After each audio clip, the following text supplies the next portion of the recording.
What is up, you heathens and demons, sinners and saints, beautiful blasphemous bastards?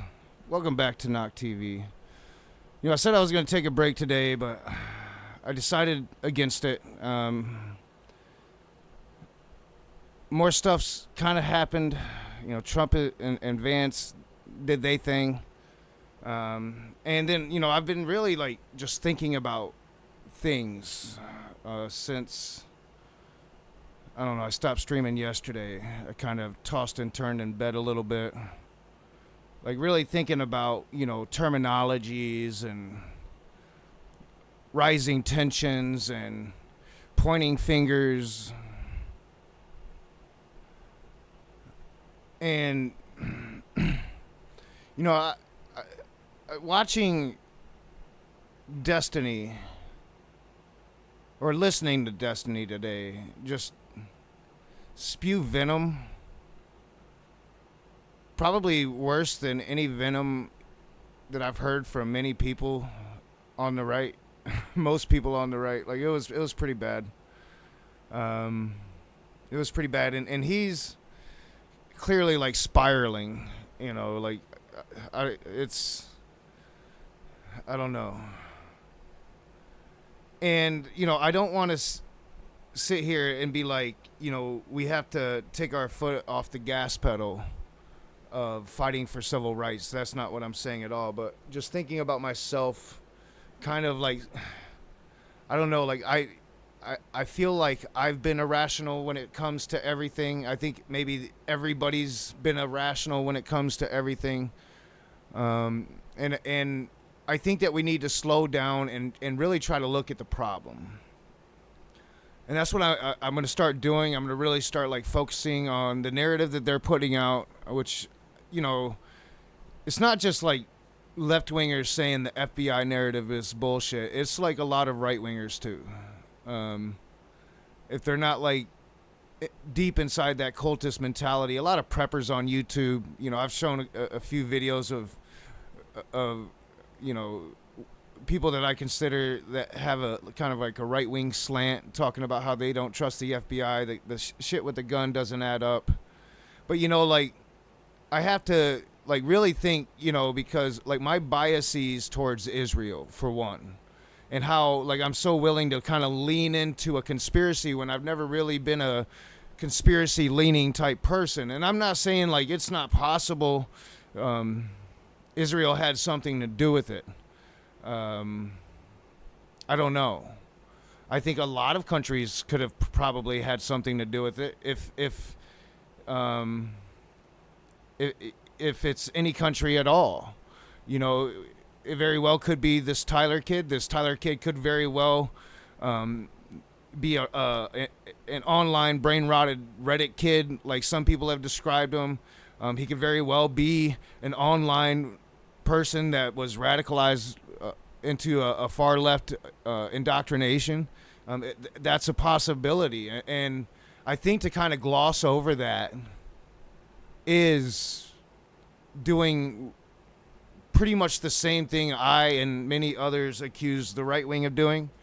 I told myself I'm trying to be fair about everything, and and it's hard to be fair about everything when the president of the United States is literally using this moment to his utmost political advantage, breaking the Constitution in half with just even the utterance, the mention of going after his political opposition, ending the left in America. That's what we're going to look at first. But after we look at that, I want to look at,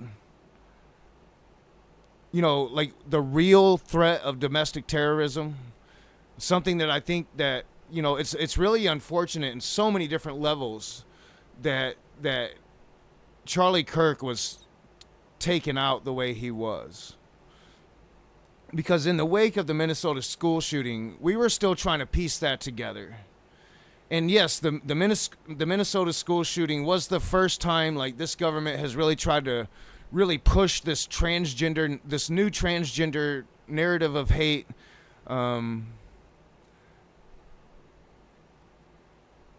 Which is kind of carried over into the Charlie Kirk assassination, but the ideology behind that Minnesota shooting, which I'm sure they're still trying to uncover, I think is probably the greatest domestic threat to America. And that ideology isn't really right or left wing. It's I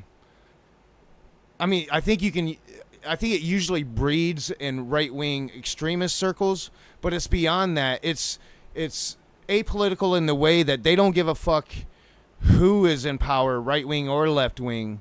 They want to burn everything down, create as much chaos as they can so they can instill this like crazy ass like 1935 Germany in America. A lot of Satanism is involved, and like the group that I'm going to look at today is a right-wing extremist group. I think it's the Boogaloo Boys. I mean, they talk about the Boogaloo, so I'm assuming it's the Boogaloo Boys. My daughter's low again. All right, I'm going to have to call her because she's going to need to get some juice. So we'll start this shortly. But the undercover FBI agent that's being interviewed and speaking about this is going to mention a couple members of this chapter who is involved with another organization as well that I think is probably very similar to whatever kind of like shadowy chaos group the Minnesota shooter was a part of.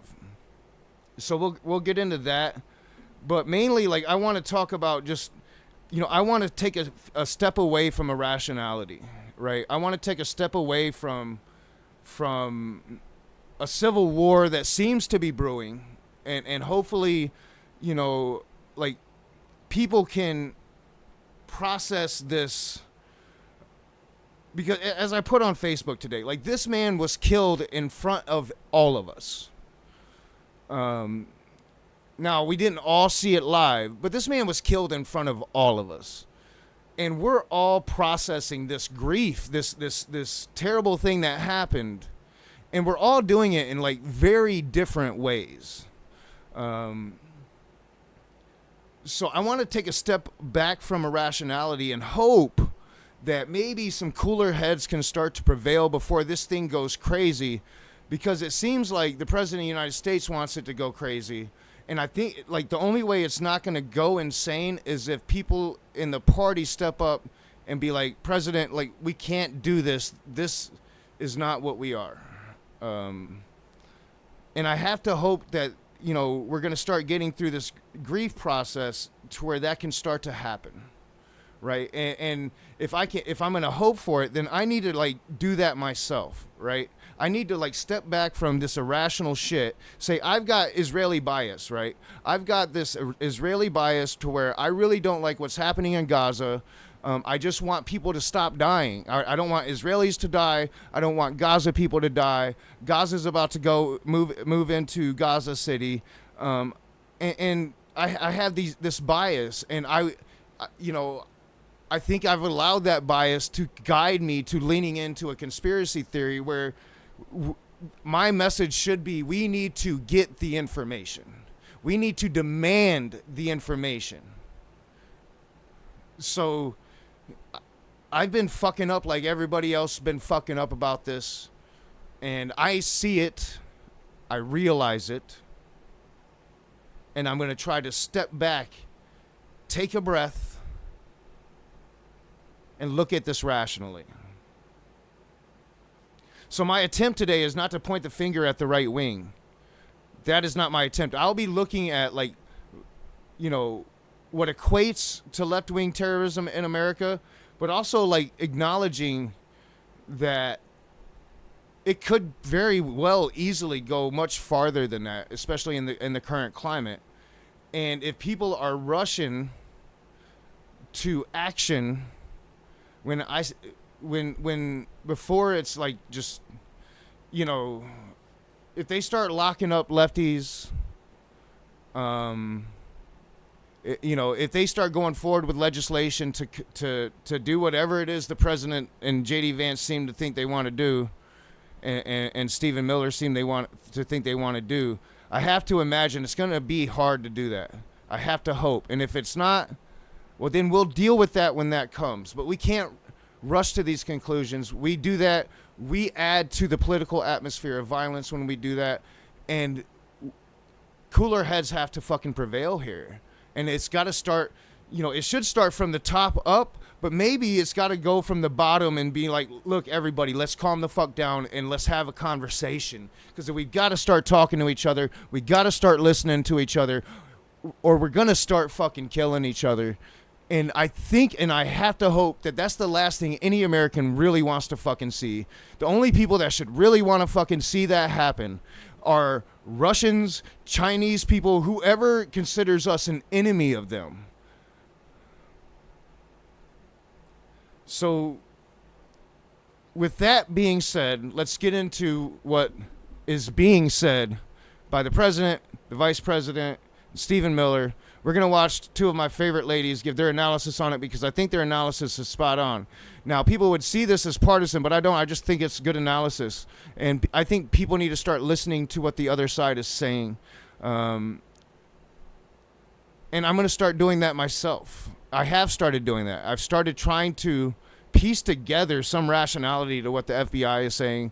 But I think, that's going to be a hard task for anybody. What's up, Marty Camejo? Jim Norton is hilarious. I'm not sure who. Jim looks like a young Jim Norton. I'm not sure who Jim Norton is. I feel like I should. I've probably talked to him because it sounds familiar. But yeah, spiel over. That's kind of like the conclusion I came to today, was basically like civil war. Like, what am I going to do if it comes to war? I can barely fucking walk. I'm a pacifist. I haven't, I'm getting these paranoid thoughts. Like, I feel like I need a gun. I'm not that kind of person that feels like he needs a gun, right? I don't want irrationality to conquer me. So I'm going to try to be a bit more rational. And it goes to show, like, sobering up does not equate to, finding some rationality. All right. So, I mean, my interpretation of what Trump came out and said is basically like it started on the couch on Fox News when he made everybody wait to find out we got the killer of Charlie Kirk. And he said he didn't care if the country comes together. He couldn't care less about bringing the country together. And that's continued into him pretty much saying that the left might not have First Amendment rights anymore. Talking about locking up the left, talking about locking up, I've seen this like super scary post by Elon Musk, posting Matt Walsh talking about transgender people. I really feel like they're going to hit transgender people pretty fucking hard. And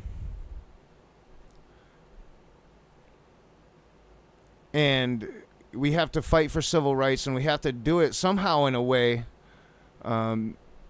that can make it through the garble of their inability to hear us. This is a terrifying moment to be an American. Like, the right might not quite understand because they've never actually had, despite, all the bullshit they've talked about Obama coming after their guns and shit. They've never really had a Democratic president talking to them as if they didn't belong. Talking to them as if they should be illegal. Talking to them as if he might make them illegal.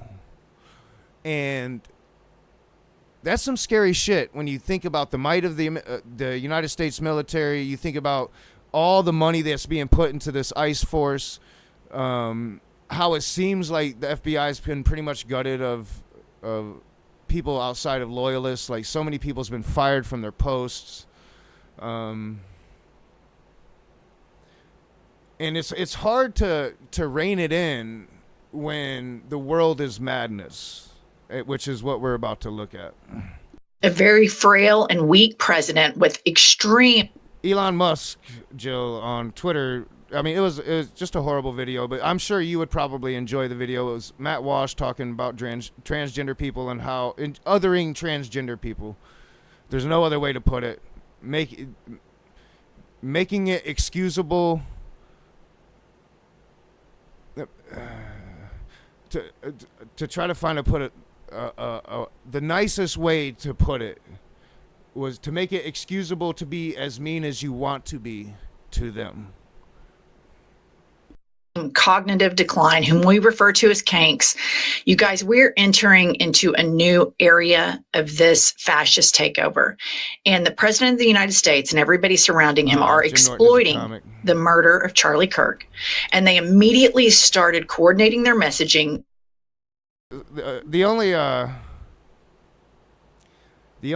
comedy I really watch anymore is like Josh Johnson on YouTube. That dude's fucking hilarious. But I probably need more comedy in my life. Like I've been hyper fixated on this shooting. But and I want to reiterate that, like, Charlie Kirk, whatever you think about Charlie Kirk, his life was taken in front of all of us, every single one of us. That is a very traumatic event for every single one of us to experience, whether you think you enjoy it or not, right? So that trauma is playing out in real time all across the country, and people need to start realizing that. So let's continue. And saying they killed him. They need to be silenced. They need to be incarcerated. And they are priming the public right now. They are priming us to not look at Epstein, to not look at Russia, to not look at all of these other problems, a failing economy, rising inflation. They are priming the public right now to erode civil rights. And let me just play some clips for you. Play the first one. ICE, it's got whatever it is, and they're throwing rocks at it. And after 50 yards, it looks like an old beat-up vehicle. It was just brand new. It was just bought for the purposes. And they don't have to take that anymore. I let it be known. We'll take responsibility. They don't have to take it anymore. And they don't want to take it. They were told by a past administration, it became almost a culture. If somebody throws a rock at you, do nothing. If somebody spits in your face, do nothing. And I say, when they spit, you hit. Do whatever you want. You do whatever the hell you want. I watched it so sick it made me. For 4 years, I had to sit home and watch people screaming at policemen and spitting in their face, and they weren't able to do anything. They just had a grin and bear it. They're standing up like a piece of steel. When did that happen in the Biden administration? Like, I don't know, maybe. Did it? I can't remember. I remember, like, the Biden administration being pretty fucking boring. Not much happening outside of, like, getting out of Afghanistan. That was pretty fucking bad. And then, like, where's Joe Biden? But I don't know. Like, maybe. I think he might be thinking of, like, the summer of love. I think he might be thinking of standards where, like, police officers should bear a little bit of insult and just not lash out violently. Police officers in tense protest situations probably shouldn't just lash out violently, ratchet up, tensions. It seems to me like he is instilling a military state, a police state. And I'm not trying to be unfair when I say that. This is what I'm speaking to. Like, there's an element of terror in all of this. There's an element of, like, we haven't been here, at least in any of the generations since, like, the McCartney era.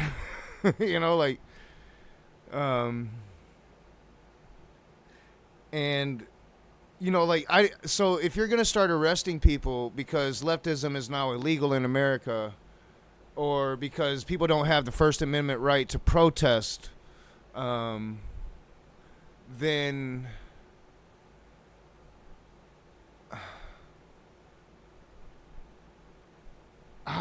were they supposed to know it was illegal? And how can you be mad that people compare you to fascists? Right? Like, I really want to start utilizing different language, because I can use different language to say the same thing. You know, like, that would be easy. Maybe, you know, take some getting used to. There'd be definite slips, but, you know, I mean, I could do it. You know, instead of fascist, I could say authoritarian. Instead of, I mean, and I'm not really one to make Hitler comparisons unless I'm comparing like certain acts to things like Hitler did leading up to the rise of fascism. I've always thought like fascism, I think it's a mistake to label all forms of fascism as Hitler, right? There's some neo-Nazi groups that definitely, like I spoke of earlier, want to like instill some kind of crazy 1933 you know, Nazi Germany, but some just want like an ethno state. Some are willing to divide the country in order to get that ethno state. Some want what they call a true American state, which is like, you know, black people are cool, white people are cool, but other than that, you can come here, but like you've got to leave. Right, and I even think like Native Americans would be included in that, and some Latinos, depending on where you were born, you know, I think, but like, you know, like they all have different ideologies, and there are, I have to assume, and I'll get into like the known left-wing extremist groups at the end of all of this, because I do want to start being a lot more fair. Like, you know, I think that people are right to point out, like, the left wing we're real quick to point out right wing extremism and domestic terrorism, and rightly so, because I mean, numbers don't lie, and our lying eyes don't lie. You know, our past experience doesn't lie, and we're going to get into some of that past experience as well. We'll be talking about the Oklahoma City bombing today as well. But there are far left extremist groups out there. And there's far left extremist groups out there that do want to probably end the American experiment and put in a far left form of government. I'm sure of it. I haven't really been able to find it, but I'm sure of it. You know, like common sense would dictate, right? So, and I think what I have seen, and I'll be reading, like, I really kind of dig these, like, AI roundups or whatever they are, because it gives you a brief, accurate history without you having to do too much digging. But, like, I encourage you, if anybody has enough time, because I sure don't, to, like, dig farther. And maybe one of these days I'll actually take a break and take some time to dig farther. But, you know, I want to start being more fair, and we have to start being more rational about this. And we have to understand that it's not just one side that's being hyperbolic or amping up the atmosphere of violence, but nothing compares to when it's the very top of the food chain. We should have a president that is of sound mind, that could ratchet things down, like we've had throughout my entire life until now. But we don't have that, so we've got to act accordingly. And we've got to be smarter than ever about this shit, man. You know, like, we've really got to start thinking about optics, because they're going to use everything and twist it and stab you in the back 1,000 times, twist it again, stab you in the front 1,000 times. It's a vicious world we're living in right now. And a woman, in many cases, women, you can see they're professional agitators. I had one the other night. I had 4 the other night, all in one group, total phonies. I started to scream when I got into a restaurant, oh, you know, something with Palestine. And I said, well, I'm doing a great job for peace in the Middle East. I should get lots of awards for that, right? With the Abraham Accords and everything else. But a woman... I mean, peace in the Middle East, there's a fucking genocide. Like, I'm doing a great job when it comes to peace in the Middle East. No, dude, you said you would do that first term, nothing got done, and now a genocide is going on. Like, I mean, we've lost. I mean, nobody's gonna stop Israel. We've lost, but we can't stop fighting. I mean, the ground invasion of Gaza City's probably underway. Like, who fuck knows? Fucking peace in the Middle East by killing everybody. The world we live in, man. The world we fucking live in. So much to unpack there. Number one, he's doing a great job with peace in the Middle East when Benjamin Netanyahu just bombed his BFFs that gifted him a PJ. Number two, the whole thing when I saw the Code Pink in the restaurant, you guys, that is a Secret Service failure. And I can't help but think, how does a sitting president of the United States get 3 feet away from protesters? These are the optics that they're all creating. Look at them. Look at what they are doing. And then he's talking about police being able, when they spit, you hit. He was so, and he's lying about all of this hostility towards police during the Biden administration. Yes, there was, after the George Floyd, there was a very real reckoning that was happening regarding race and police. But what he's talking about now is a completely militarized police force that can act with impunity. And this is the erosion of civil rights. Before I get Pumps' take, I want to play you one more clip. A violent radical left group. Okay, go ahead. I got peppered with a lot of comments for doing that. They still have their First Amendment right, though. They're still out there protesting. You've got an amazing team behind you. Okay. They said, the reporter said they still have their First Amendment right? And the president kanks. He said, yeah, I'm not so sure. More clip. All right, I want to, like, this is what, like, this is scary shit, and Republicans shouldn't stand for this. Like, this should be an automatic, like, if a president says this, it should be impeachment without a doubt. If a president says this. We're not talking crazy-ass Stephen Miller, presidential advisor, although that would be bad enough, and he's doing plenty of it. We'll get to it. That's bad enough. Not J.D. Vance, that's bad enough. But the president of the United States saying what he just said, listen close because it's hard to hear it. This is the erosion of civil rights. Before I get Pumps' take, I want to play you one more clip. A violent radical left group. Okay, go ahead. I got peppered with a lot of comments for doing that. They still have their First Amendment right, though. They're still out there protesting. You've got an amazing team behind you. So the reporter does. He asks him, they still have a First Amendment right, though, right? And Trump says, no, I'm not so sure. So Trump is now saying that these friends, these people that were in this Discord server were all part of a radical far-left group. When up until now, what we've been told was all of these people were cooperating with them, did not know about the shooting. None of this makes any sense. Like, please explain it to me like I'm 3 years old. I don't get any of this. I don't understand any of it. Okay. They said, the reporter said they still have their First Amendment right? And the president kanks. He said, yeah, I'm not so sure.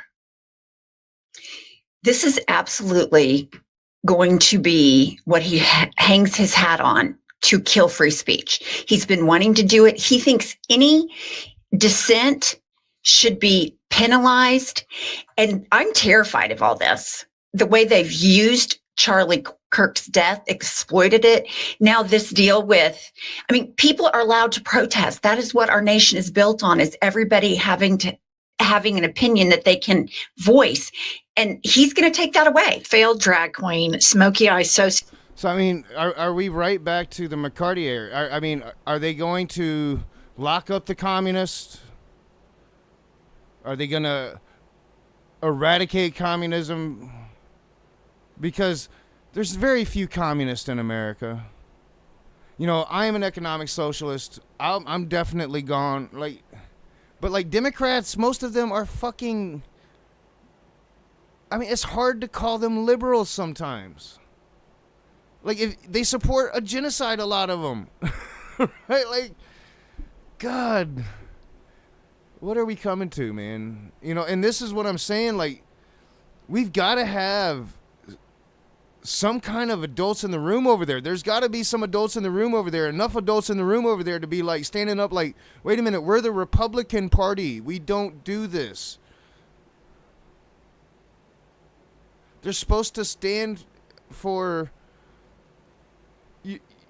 against a tyrannical government, right? Like,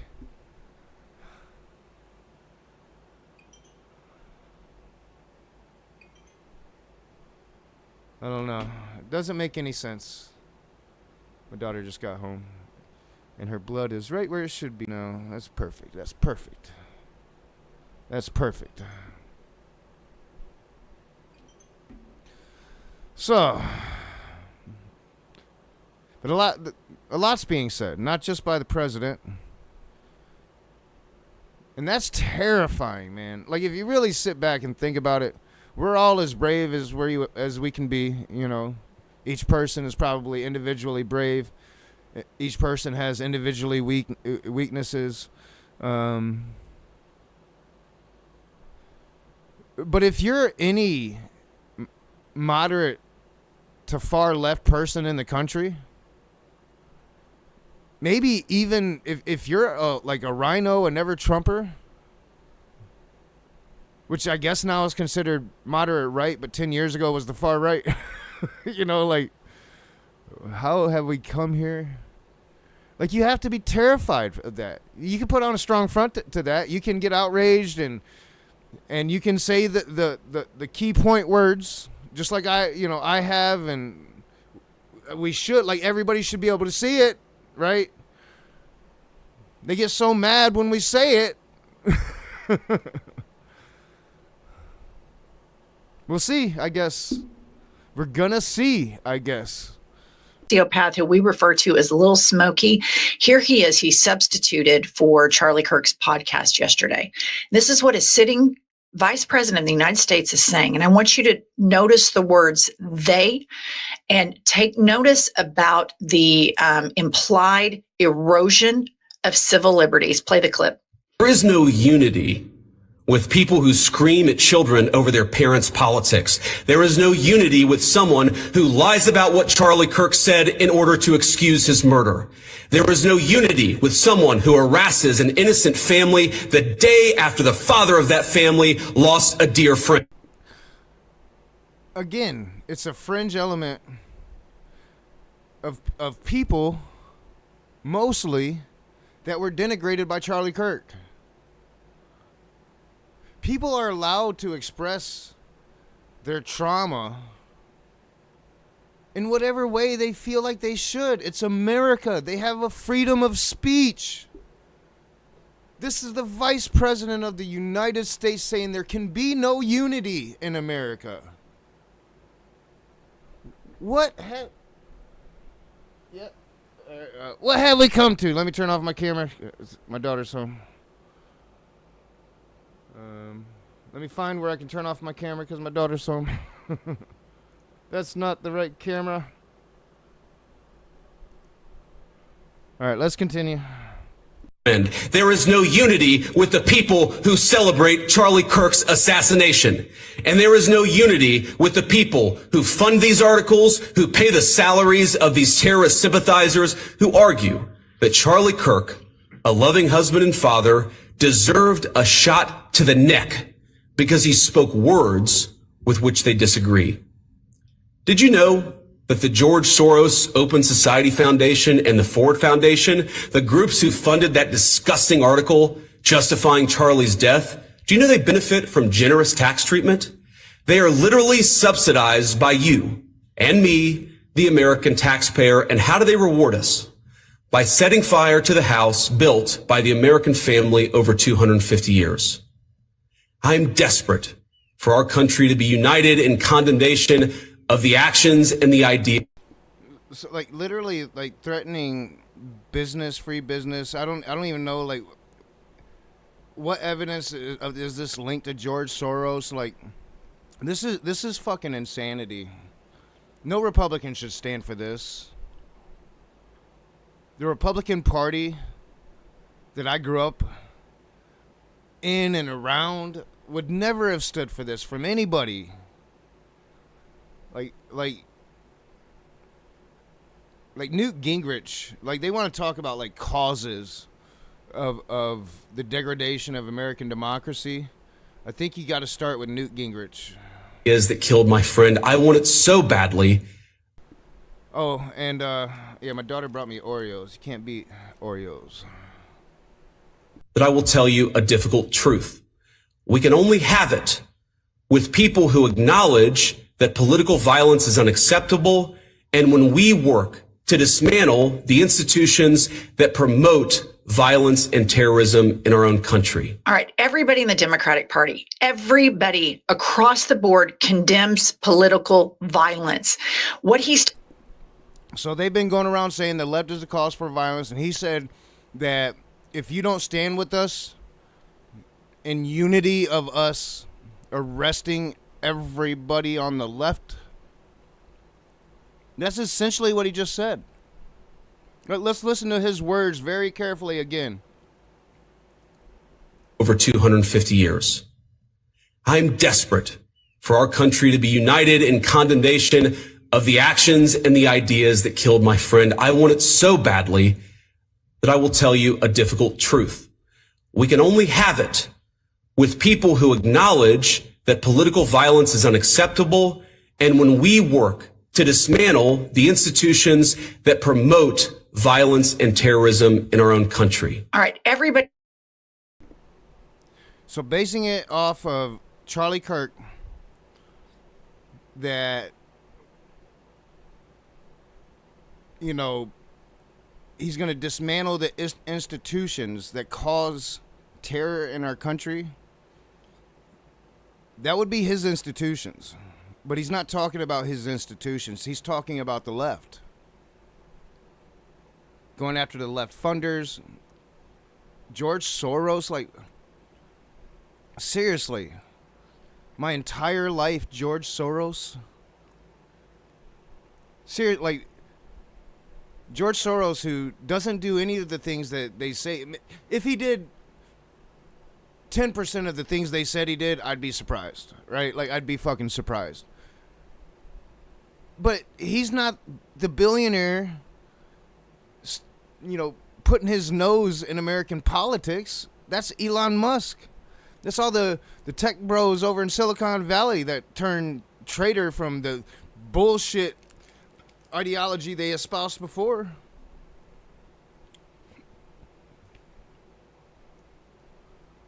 Like, none of this makes any sense. None of it. None of it's American. All of it's a disgrace. And they get mad when you say, what's the new F slur?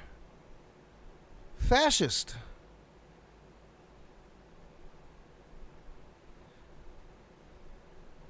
The world has never been so gaslit. In the Democratic Party, everybody across the board condemns political violence. What he's talking about are some online people, some comments in the comments section. That's what they're going after here. The Democratic Party at large, every politician that I've seen, all past presidents, all major media outlets have condemned this entirely. It was liberties. All right, another knock. Just a second. Ronnie, what? I'm trying to stream. Oh. All right. Man. 15-year-olds. Holy shit. All right, I can turn it back on now. Yeah, you know, only ever comes up here when I'm streaming. If I'm not streaming, if I'm playing a video game or, you know, not up here on a computer, she ain't up here. She ain't coming up here. All right. So skip through all the commentary. They have good analysis. I recommend you go watch it. I love listening to these ladies. I used them because I didn't want to like go through the whole thing, and I don't really like. I have a free editing program, but it's shit.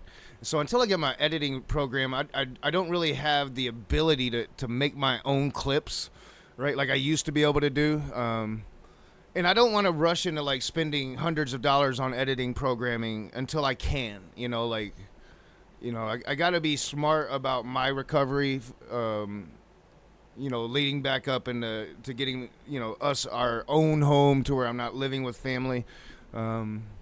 Because, like the hit with my brother, making the decision to go live with my brother and then him moving all of a sudden, it hurt. It hurt. And I'm not even talking about all the drama with my brother. So it's a rebound that I gotta be like smart about. But I'm gonna get it as soon as I can because I do miss the ability of making my own clip cuts and edited content. So that there can be a fascist takeover of this government. And here's Stephen Miller. What emotions I'm feeling right now, this is something people say. I mean, you kind of know the answer. There's incredible sadness, but there's incredible anger. And the thing about anger is that unfocused anger or blind rage is not a productive emotion. Right. But focused anger, righteous anger, directed for a just cause is one of the most important agents of change in human history. Charlie showed that. Amen. And we are going to channel all of the anger that we have over the organized campaign that led to this assassination to uproot and dismantle these terrorist networks. Right there. Organized campaign that led to this assassination. This is immediately after Charlie Kirk was shot. There was an organized campaign on the right to immediately label the shooter as a leftist. And in the days of all roads, civil liberty. I want to listen to that again. Now, Stephen Miller said a lot of worse things. I want to like talk about Stephen Miller. One of these days, but I want to have all the information on him that we have, like that's public. This is a dude that people really should be focusing on. I think that the administration understands whatever fucking Trump's health shit is. They know what it is, right? And you have to believe that they're rushing to grab power. As fast as they can. I think that they're moving on an accelerated game plan now. And it's pretty fucking scary. And there has to be some, and I know that there's not. Trust me, I'm not fucking delusional. But we have to start speaking to them in a way that they will understand that they're supposed to be against this, right? Like we have to figure it out. And I don't know. I'm not smart enough. I'm not smart enough. I'm telling you right now, I'm not smart enough. Smart people need to fucking get on it and roll out the game plan for us. Because this is like scary shit. We are in really scary territory. So that there can be a fascist takeover of this government. And here's Stephen Miller. What emotions I'm feeling right now, this is something people say. I mean, you kind of know the answer. There's incredible sadness, Great ladies, but there's incredible anger. And the thing about anger is that unfocused anger or blind rage is not a productive emotion. Right. But focused anger, righteous anger, directed for a just cause is one of the most important agents of change in human history. Charlie showed that. Amen. And we are going to channel all of the anger that we have over the organized campaign that led to this assassination to uproot and dismantle these terrorist networks. Right there. Organized campaign that led to this assassination. This is immediately after Charlie Kirk was shot. Yeah, so I mean, right from the very beginning, they had a narrative, and they're sticking with it. They're not going to get away from it. So, like, we really need good journalists doing their jobs, maybe at the cost of their freedom, We need smart people figuring out how do we speak to Republicans to remind them of their political ideology, to bring them back from the brink of this. They want to be so mad about the rise of the terminology we're using, because everything's always the left's fault. But when it comes to domestic terrorism, that's not a left issue. Violent domestic terrorism isn't really a left issue. It happens sometimes, but it doesn't happen often.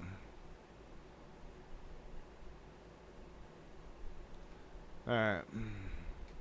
So that's what they're saying right now. Now, modern domestic terrorism really started, I think, with this. In my memory, this was the first like major event. Homegrown Michigan man, I do believe Timothy McVeigh was.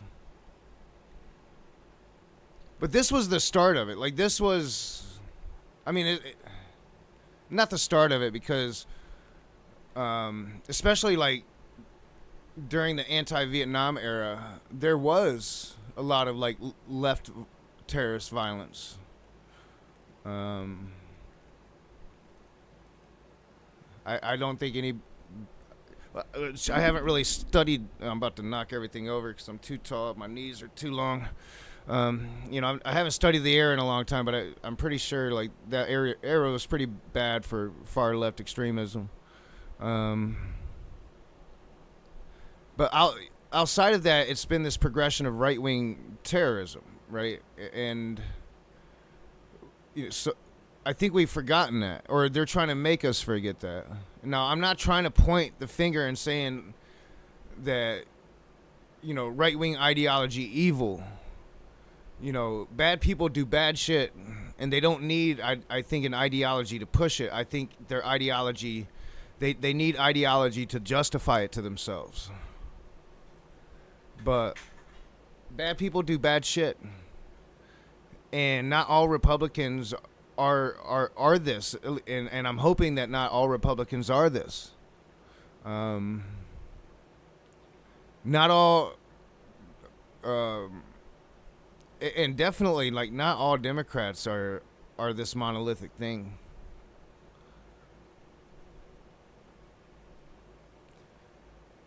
But yeah, let's look at this, and then we'll look at, you know, kind of what left-wing terrorism looks like.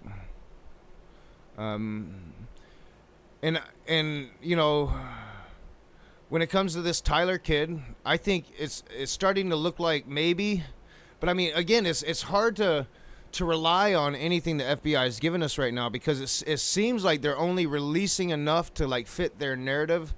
When like the one good point that Destiny made in his crazy ass appearance on Piers Morgan was like, if they just released, like if they had these like Discord transcripts, they could release them and internet people would know exactly the ideology. Like there'd be no running away from it. But like on the surface, it looks like his ideology was probably Reddit shitposting.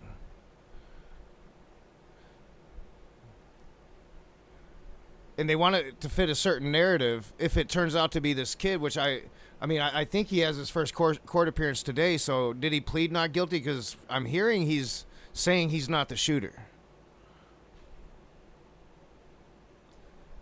And yet we have Stephen Miller and J.D. Vance and Donald Trump ready to take away rights from American citizens. And I have to believe that's not going to stand. Still, like, they're not going to let it stand. Because if they do, then we enter another level of this shit, man. It's like people are going to have to really start making decisions. You know, like... And like I said, I can barely fucking walk. What am I going to do? You know, I'm a dad. I can barely walk. I'm fucking broken, man. You know, like, and I think a lot of Americans are kind of broken like that. You know, we and are people like truly capable of some of the things? I wish I could find it, because like the video that's going viral of the dude telling Trump to give the word, and it's almost like Trump might be giving the word, like, yeah, we're gonna make this shit illegal, and people are like, give us the word, and we'll start going house to house, county by county. Like, this dude, like, that video is fucking scary, man, because they've shown us they can do it. Like, they're willing to do it, capable of doing it. and they want to say like the leftists are getting out of control and doing shit, and they have this transgender narrative, right? Like, so they have this transgender narrative. Do they think by taking away and demonizing and about to go like straight Gestapo on transgender people, that's if that narrative is correct, that's going to make that narrative improve? Like that situation would improve? It doesn't make any fucking sense. It seems like the more you drive people into a fucking corner, they're probably going to get more violent. Like, right? Like, fucking A, where are we going with this shit? Cooler heads must prevail. People have got to start telling the president, this is unconstitutional. You cannot do this. But, all right, let's switch modes and let's look at, American terrorism. The nation had only digested and come to terms with the horrific events at Ruby Ridge, Idaho, and the events at Waco, Texas, when the news broke about the bombing of the Alfred P. Murrah Federal Building in Oklahoma City, Oklahoma, on April 19, 1995, which was the second anniversary of the fiery end to the Waco siege. What led to the Oklahoma City bombing? Who was responsible? What was the result of this event? Hello, I'm Colin Heaton, a veteran of the United States Army and Marine Corps, former history professor, book author, and welcome to this episode of Forgotten History.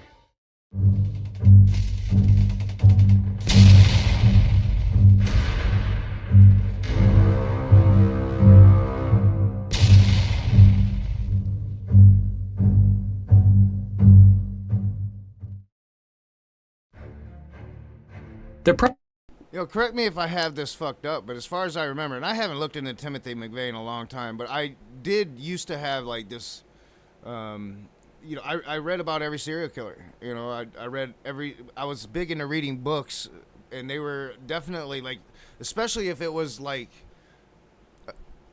books based on the court case, like Helter Skelter. The lawyer, the DA, wrote that book about Charlie Manson. Those were always my favorite books to read, right? But I haven't looked at Timothy McVeigh in an uber long time. But I'm pretty sure, like, he was Michigan Militia, which is a Michigan right-wing extremist group. Like, they do a lot of their training up north in the Upper Peninsula because there's a lot of just, untamed wilderness. Like, it's fucking beautiful, and it's like the perfect place to fucking do paramilitary training, like, and to do it like without notice. There's so much just land, like just oh god, it's beautiful. I love the Upper Peninsula of Michigan. It's some of the most gorgeous country, and I mean I haven't been out West Coast much, so I can't. I haven't been much to the world at all, but I've been all up and down the East Coast, and when it comes to like Eastern time zone, I'm telling you, Upper Peninsula Michigan is just gorgeous. But I'm pretty sure Timothy McVeigh is Michigan Militia, and it was always like, I think this was probably like even pre, what are they called? What I think Fremen is. Shit. Not 3%ers. Sovereign citizens. I always had this like sovereign citizen vibe come from Fremen, but I don't know. I don't think he's ever said he was. And me and him have had our discussions, and I enjoy William Freeman. Unless the internet personality is just a personality for the internet, I find him to be shockingly honest, if he is indeed being honest. But yeah, this always kind of hit home for me.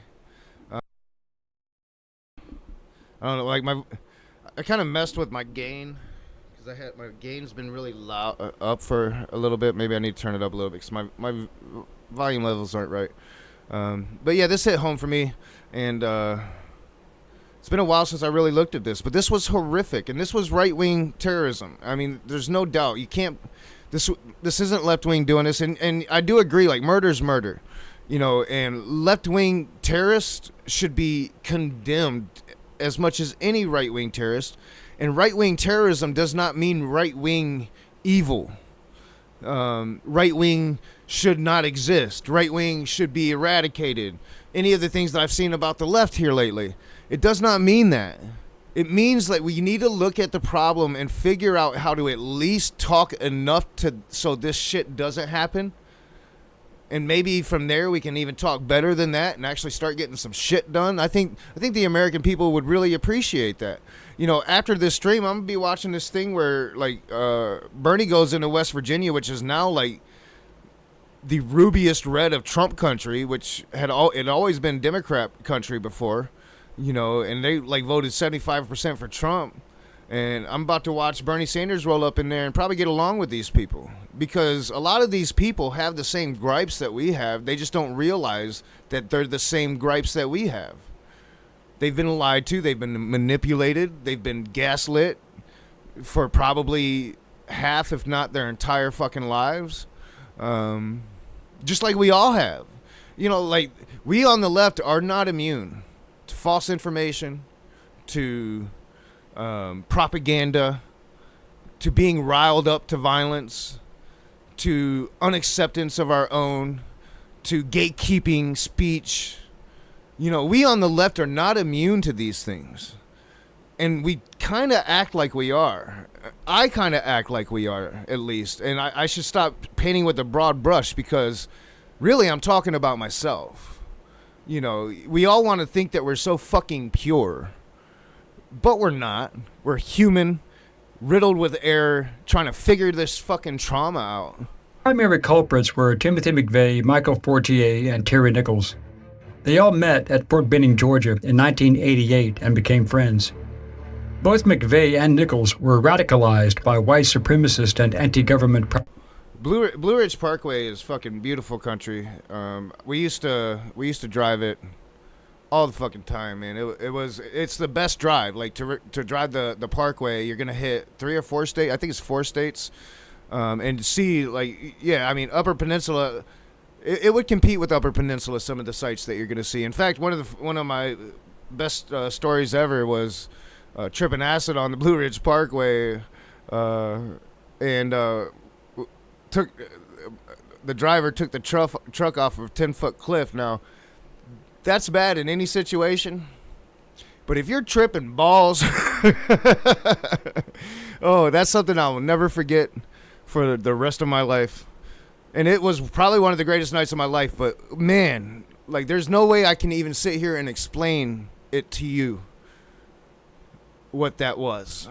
Propaganda, and were angry at the federal government's handling of the 1992 standoff with Randy Weaver and his family at Ruby Ridge, as well as the 51-day Waco siege the following year. In fact, McVeigh visited the Waco site during the standoff in March 1993 and again after the siege was over. These events prompted him to plan on bombing a federal building in response. McVeigh believed that federal agents were no better than communists or Nazis and believed that any of their locations were legitimate targets, although he had considered assassinating several people, including Attorney General Janet Reno, FBI sniper Lon Horiuchi, famed at Ruby Ridge and Waco, and former Attorney General Bill Barr, among others. McVeigh decided to have a mass casualty event. The more dead bodies, the greater the message. McVeigh and Nichols decided that the chosen target should house at least 2 of the 3 federal law enforcement agencies involved in Ruby Ridge and Waco.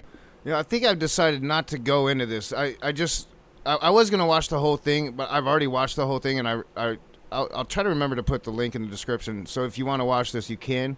I think it's good to remember these things as a stark reminder. Violence happens on both sides of the aisle. Violence happens in America. We've had 4 presidents killed. Robert Kennedy. One of the best documentaries I've seen recently was the assassination of Robert Kennedy. But we've had what would be considered they're calling Charlie Kirk an interlocutor, but what he was a civil leader. He led a civil movement. We might not like that civil movement and fight against that civil movement, but that's essentially what he was. And we've had those before in this country. Martin Luther King Jr. I'm not comparing the two, and people that do compare the two are doing it in a completely wrong way. But I'm just saying we've had these types of political violence in the past. Plenty of them.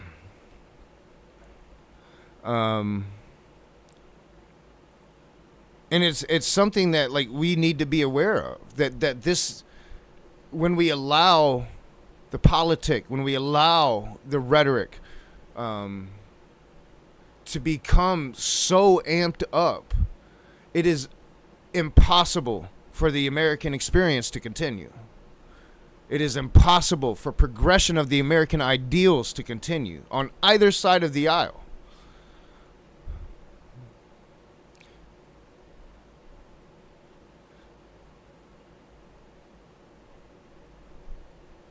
We lost a lot of people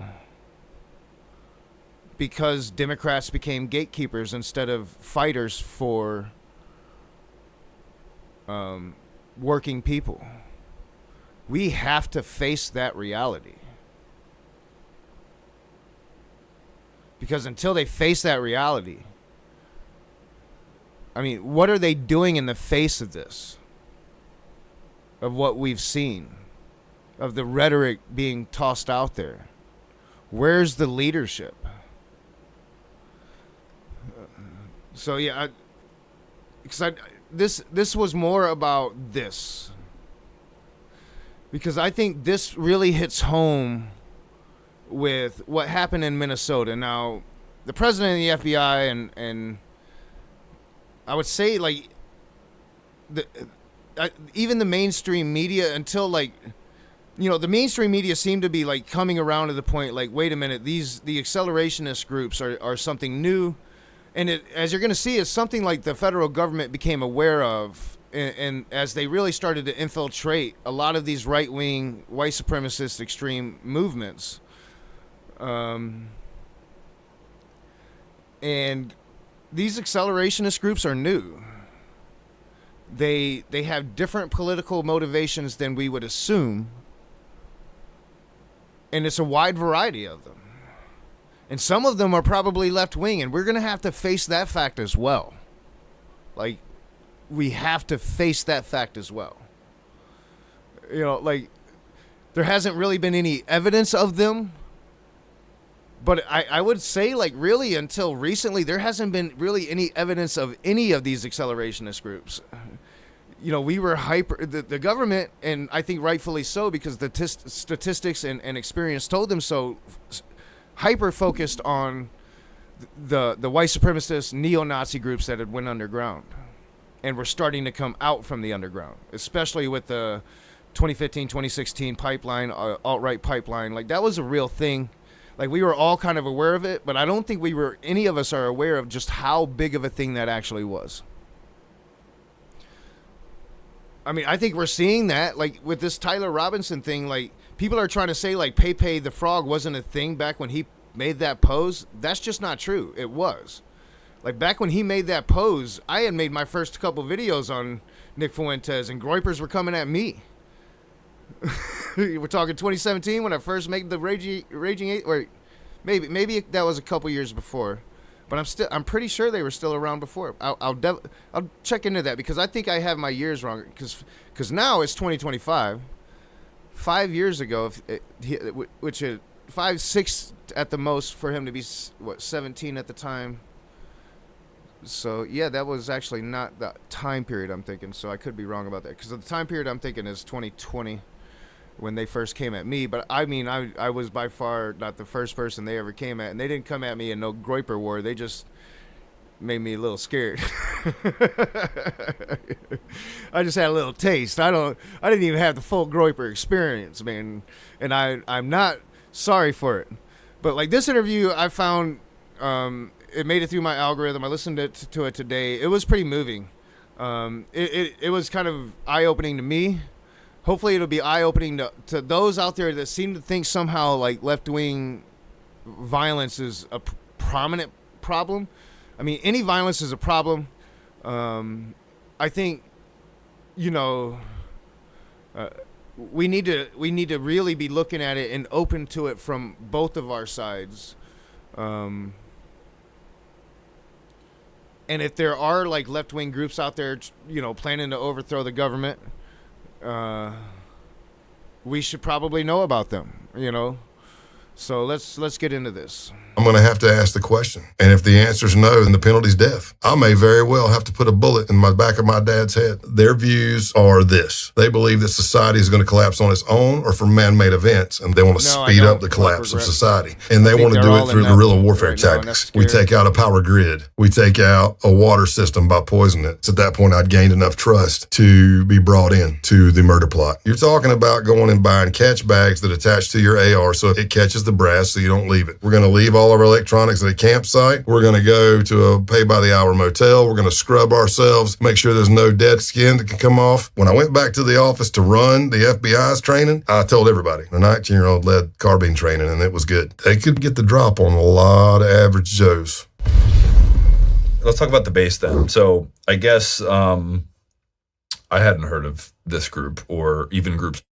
You know, and when it comes to like all the Civil War talk, like, and I've kind of blustered, like, you know, it's not going to be as easy as they think it would be, but like he just made a good point, and that was just like the preview of what this interview is going to be. Like, these people do train, and you know, we on the left, I have done it my entire life, have mocked that training. I probably did it here earlier, or at least in one of the last couple of live streams, right? Like a bunch of fat guys going out to the middle of the woods playing soldier. You know, but it's not that. And as he's saying, he's going back to the FBI, telling them, look, their carbine training, I just went through it with this dude, and this 19-year-old kid is leading it, and it's pretty fucking good, yo. Like, it impressed me. Like, that's fucking scary, man. That's scary. That's not a bunch of fat guys going out in the middle of the woods and pretending to be military. That's a bunch of dudes going out into the middle of fucking nowhere and getting ready. That's a completely different thing. And that's how we kind of live with it, I think. Once you know about it, you know, like once you know about the threat that's there, like I don't envy any president, including President Trump. When you have knowledge, it does things to your brain. You know, when you know of a threat, it does things to you. It makes you hyper aware of it, right? I don't envy any president their job, which why it is, and you know, it was wrong of us to deny the right criticism of the efficiency of Joe Biden's cognition. It gives us no legitimacy at all to criticize Trump's. And now we're in the same position, and they're not going to do the right thing either. So like, it's just it's vitally important to have mentally sound people in these very, very vital roles of leadership. It's like this prior to hearing you talk about a lot of people have. A lot of law enforcement hasn't. I bet, man. And it's pretty shocking stuff that we'll be talking about. But I guess similar to the Outlaws, just explain to people kind of what this group's ideology is, and then how you ended up getting into it. Sure. So the accelerationist white supremacy view goes like this. Number one, they hate the government. So don't think Republican, Democrat, right, left. That's not it. They hate the government. They want a Hitler's Germany. That's what they want, which is what a neo-Nazi usually wants anyway. But with accelerationists, they go about it by different means. An accelerationist is their views are this. They don't believe there's a political solution that can save the white race. They believe that society is going to collapse on its own or from man-made events, and they want to accelerate. They want to speed up the collapse of society, because in their mind, when the collapse of society happens, then they can come in, clean house, and have their own ethno-state. And make no mistakes, society is collapsing. Whether Trump is part of it or not, it doesn't matter. because the more unstable the society becomes, the more successful groups like this will become. The easier it will become for them to carry out their violent actions. And that's why, like, of all the reporting that we've had come out of this administration, what people should be really like hyper focusing on is a report. Like, we should know if it's absolutely without 100% of a doubt true that they are looking for very specific tattoos on human beings to recognize people that would be in groups like these, to be part of the ICE raids, to be part of the ICE force. And if that is true, then by God, like, that must be exposed. It must be. That may not necessarily mean the entire United States, but I can tell you that when I was in the base, my cell, CELL, was looking at property. My cell and the Maryland cell were looking at property in the Appalachian. Now, notice that language there, right? And it's the language we use for terrorist cells, but here in America, I think most people associate that word cell with Islam, because that became the hot word, the buzzword after 9/11, right? There's terrorist cells in America, right? That's never really been used when it comes to, like, at least as far as I can remember, when it came to, like, American groups, right? Like, we call them militias. We call them white supremacist groups, neo-Nazi groups, or we'll call them by their names: the Oath Keepers, the Proud Boys, the Boogaloo Boys. And the Boogaloo Boys is an accelerationist group, but not like the upper echelon accelerationist groups this guy's going to be talking about a little bit later. Like, I suspect that the Minnesota shooter was probably a part of one of those groups, because there is no politic in those groups. It's all about chaos and serving Satan, and not like, the political kind of Satan, like the sacrifice pedophile kind of Satan.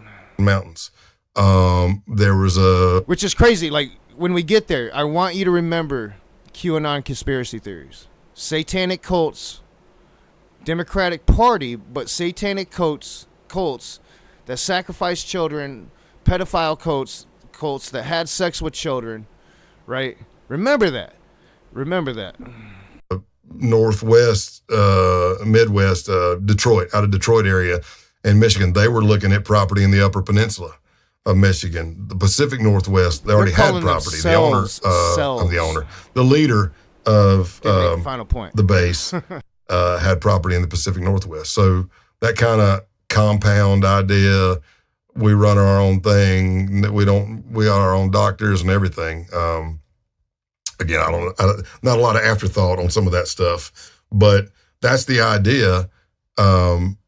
And they want to do it through, like, guerrilla warfare tactics. You're not going to see an accelerationist out on the street in a hood and a robe, or walking down the street with signs protesting and yelling racial slurs. They don't want to do that. They believe, number one, that makes them a mark, lets everybody know who they are, and it does no good. What they believe is, let's do guerrilla warfare tactics. Let's do small attacks, like we take out a power plant or power grid.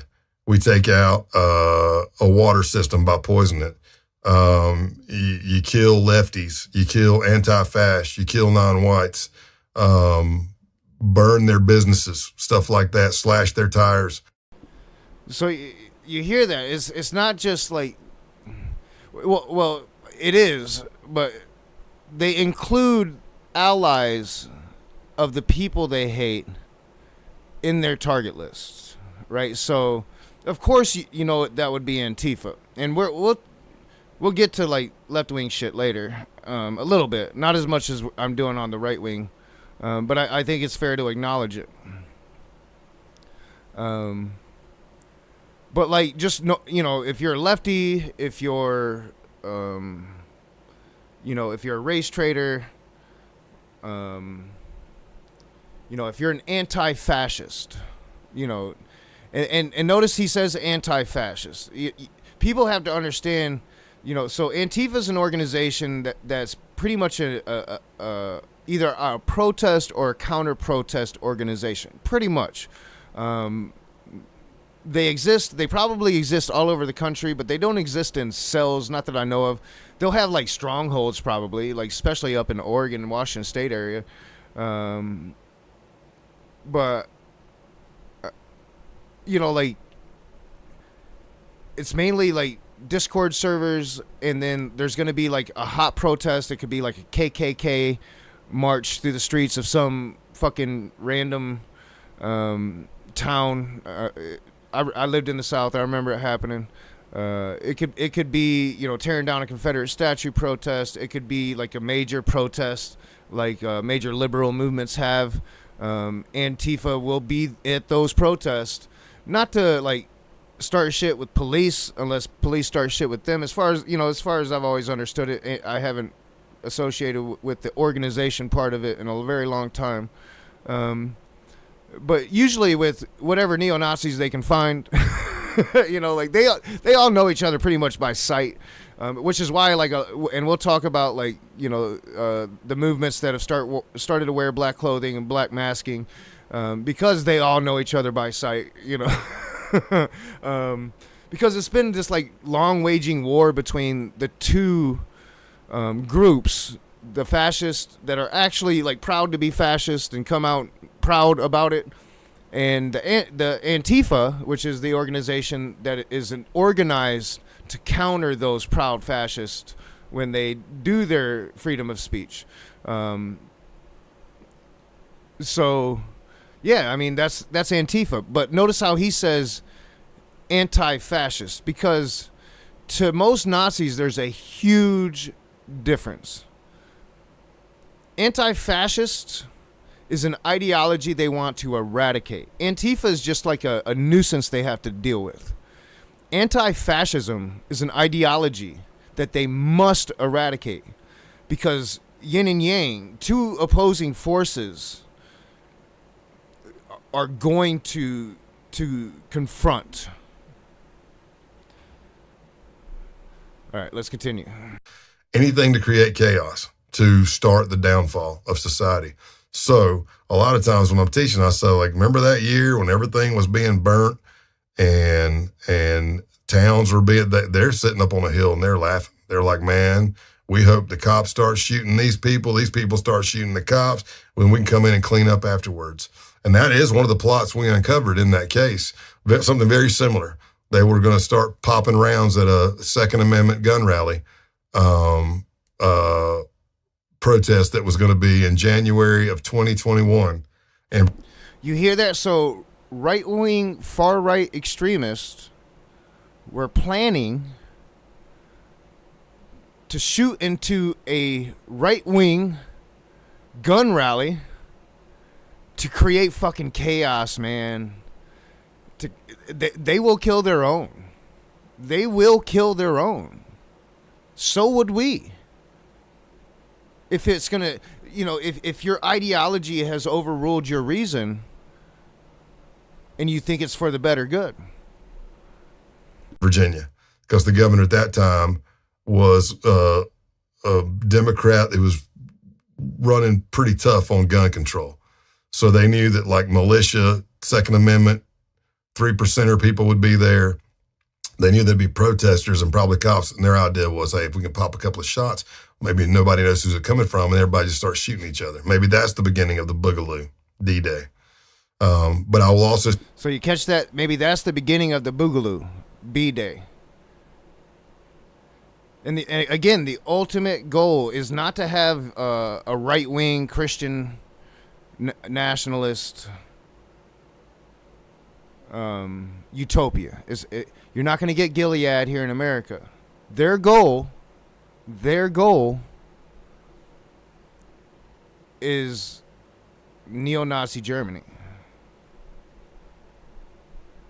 It's not about religion. It's about National Socialism.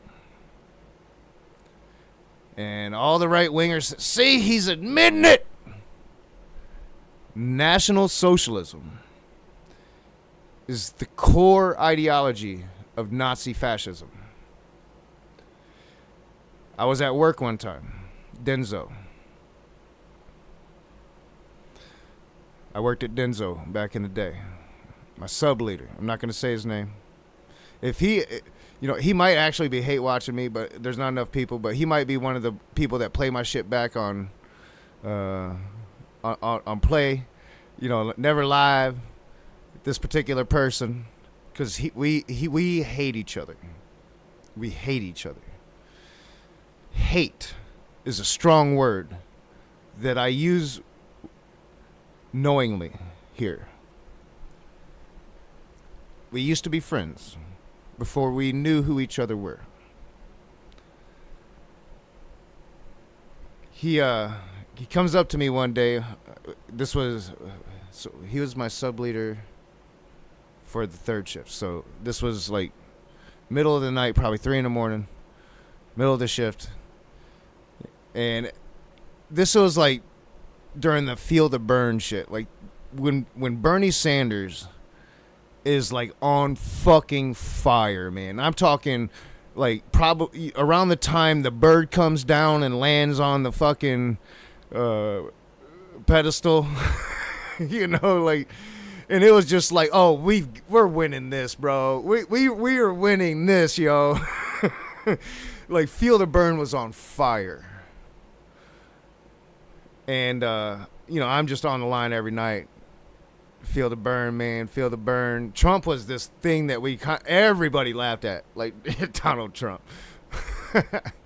All the Republicans laughed about Donald Trump. They were afraid of Hillary Clinton, right? Whoever ended up being the Republican, they wanted Hillary Clinton, and they hated Bernie. Oh, the Republicans on my line. Now I fully understand. Like Republicans don't know that they love Bernie. Some do, but most Republicans would love Bernie if they actually gave Bernie a chance. This man comes up to me and he says, "You know what? I'm a socialist too. I'm a national socialist." This person's my friend. It didn't register at first. I'm like, "Oh, for real?" And then it hit.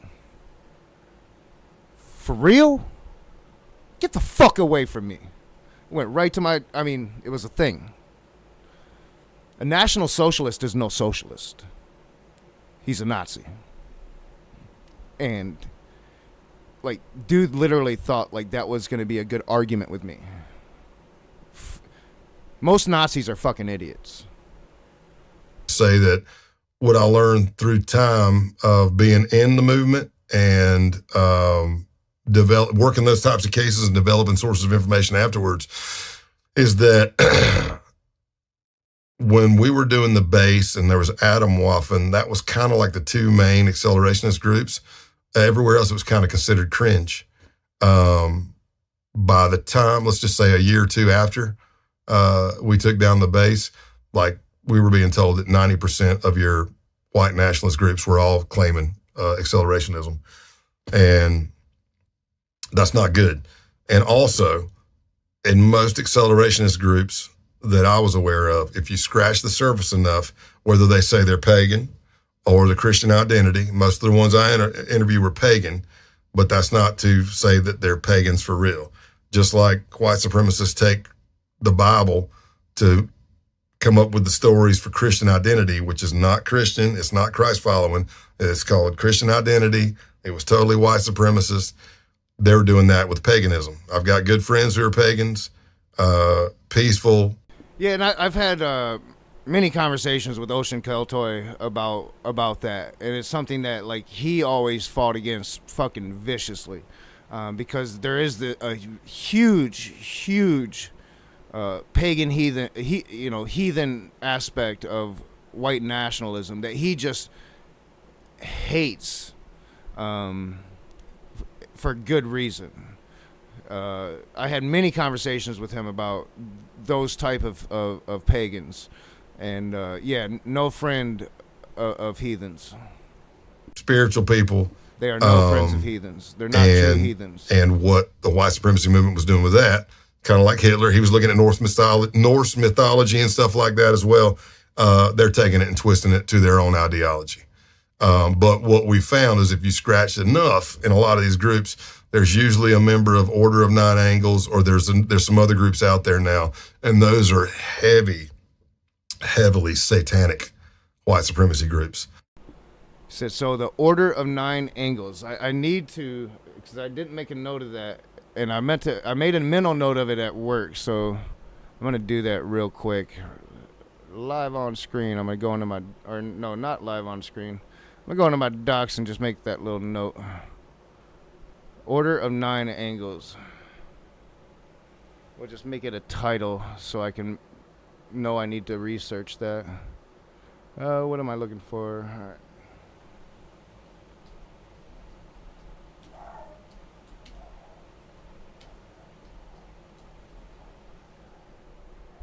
I'm usually stupid and jumping to shit that's way over my head. With the ISUPK, I knew what I was doing. I didn't quite understand what I was getting into, but that's never stopped me before. So it's not going to stop me this time either. Let's get back at it. And when you look at Order of Nine Angles and others of that nature, they are big, at least they're proponents of, and if you get into their chat rooms, you're going to see some horrific stuff because they're big on sexual abuse, rape, and pedophilia. Oh, yeah. Like big on it, like how or why? Like advocating for it. How do you? But what's the justification there? I didn't. Fortunately and unfortunately, I didn't get to infiltrate one of those groups. But yeah, this is coming out more now. So, and that really sounds like, the crazy ass shit that was coming out about the Minnesota shooter. And, unfortunately, the Charlie Kirk assassination happened and, we've shifted away from that.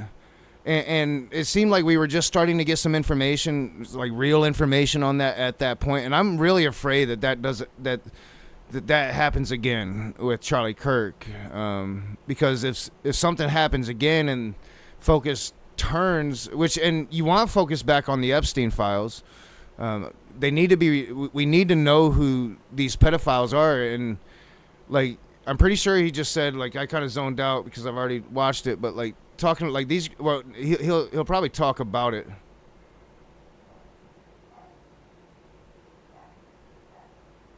I'm getting all distracted, so I'll wait for it, and I'll remember to like talk about it later if I need to. But pedophilia is definitely a part of these groups, and it's fucking disgusting. But I don't think he actually did talk about it yet. I'm gonna go back a little bit and listen to it again. Heavily satanic white supremacy groups. And when you look at Order of Nine Angles and others of that nature, they are big, at least they're proponents of, and if you get into their chat rooms, you're going to see some horrific stuff because they're big on sexual abuse, rape, and pedophilia. Oh, yeah. Like big on it, like how or why? Like advocating for it. How do you? But what's the justification there? I didn't. Fortunately and unfortunately, I didn't. All right, so it was right there. So all the women, they'll just rape them. Kids, they'll just rape them. Satanic, like, emphasizing a real Christian Satan. Like this isn't like atheist cult, because that was a big narrative of the Minnesota shooter, and sure, I think that there was a lot of Catholic hate, especially. It seems that the shooter grew up in the Catholic in a Catholic environment, but this Satan was involved. Chaos was involved. It seems like acceleration was involved. And that's like the true threat. Just bothering me today. But I mean, they should be, but I shouldn't be streaming every day. You know, I need to go spend some time with my kid. But they're leaving now, so I can't do it right now. And you know, like I was trying to like scour the internet real quick before I started streaming about like current information on the Minnesota shooter, and I'm just not really finding any. But I didn't really have a lot of time to hunt. So I'm gonna look for it because, you know, this is the true threat. I mean, and not to take away any left-wing threat that might be a viable threat, you know, but like this is a legitimate threat, and I'm pretty sure like President Trump isn't looking at these people anymore. Why am I pretty sure of that? Because he's pretty much said he doesn't consider them a threat. He said of right-wing extremists that they don't like crime. Our radicals don't like crime.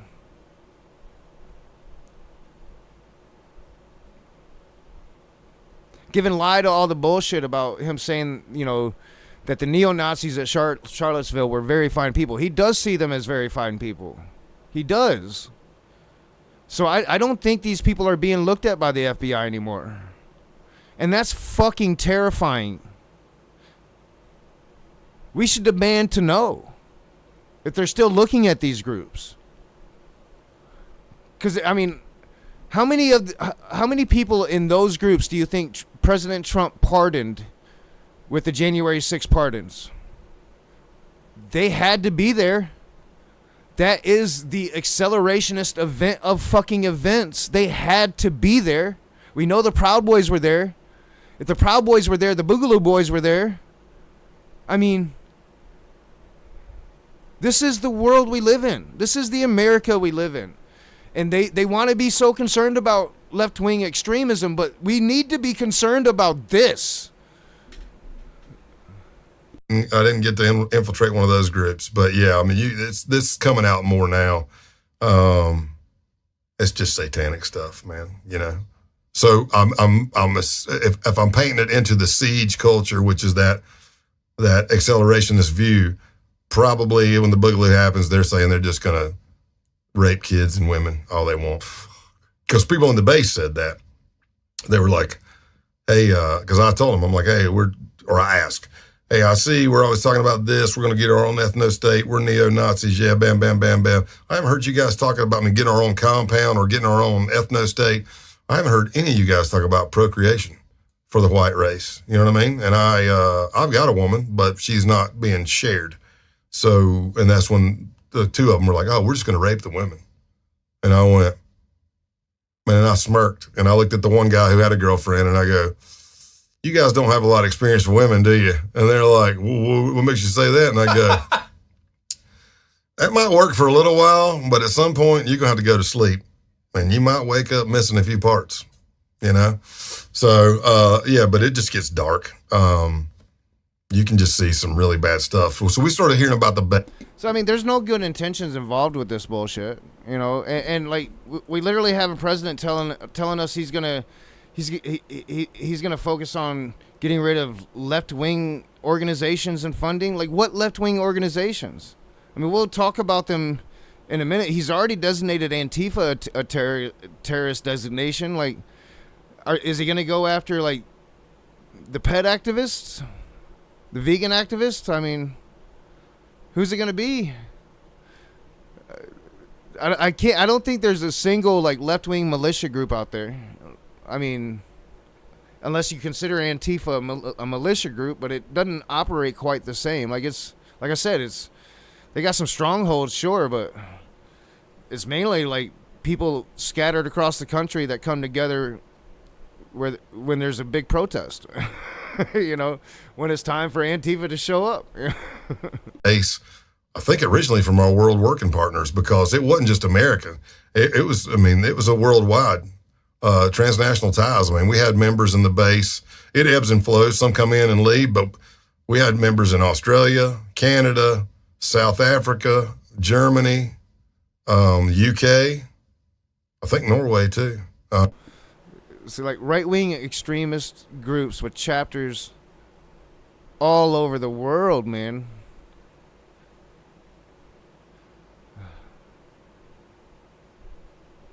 But they're like, and I'm going to really try to shy away from the fascism term until there's like undeniable, like, all right, motherfuckers going to jail. Like I am. Because you can say it in other words. But like they get so mad about fascist, and it's like, well, we should be really concerned about this. Yeah, popping in. I mean, for fuck's sake, like a whole Catholic church of kids got shot up.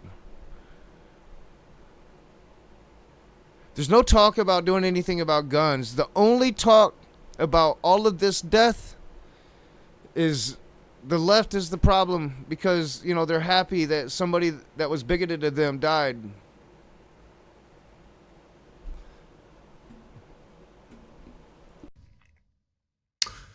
So how do you end up getting into the base? Well, they were actively recruiting, as they always did, which is another scary thing. Kids gaming online, or you're hitting these things where you're like Discord, Telegram, Gab.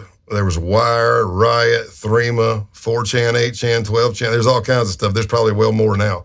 But all of those kind of sell as being encrypted, kind of like a WhatsApp kind of thing. So being encrypted, and you can do vocal calls on it, or you can talk, or you can just post. And I'm not saying that, of course, all of that's not set up for bad things, but I'm telling you, bad people go there to use that stuff. So they were recruiting actively on Gab, and I went in there and I answered some of their stuff. They always left their email at the bottom, and save your race, join the base. Show some training, and then there would be a propaganda video for recruitment. And once I got in the group, the standard was this: every video we did for propaganda had to be better than the last one. That was the rule. It's got to be better than the last one. Got to be bigger and better to recruit more. So I answered, and after about a week or so of going back and forth in emails, being drilled and grilled on all kinds of things, I'm answering them. And then I was told to download the Wire app and hit their moniker, and I got my moniker. And I ended up doing, it was the July of 2019, I did about an hour and 15-minute panel interview on Wire. I mean, it's probably like I think I've counted like 4 or 5 voices. I knew the leader's voice. He went by the monikers Roman Wolf and Norman Spears. Roman Wolf and Norman Spears. His real name is Ronaldo Nazaro. An American citizen. Army. Intel. Had some kind of contracting job with the Department of Justice at one point.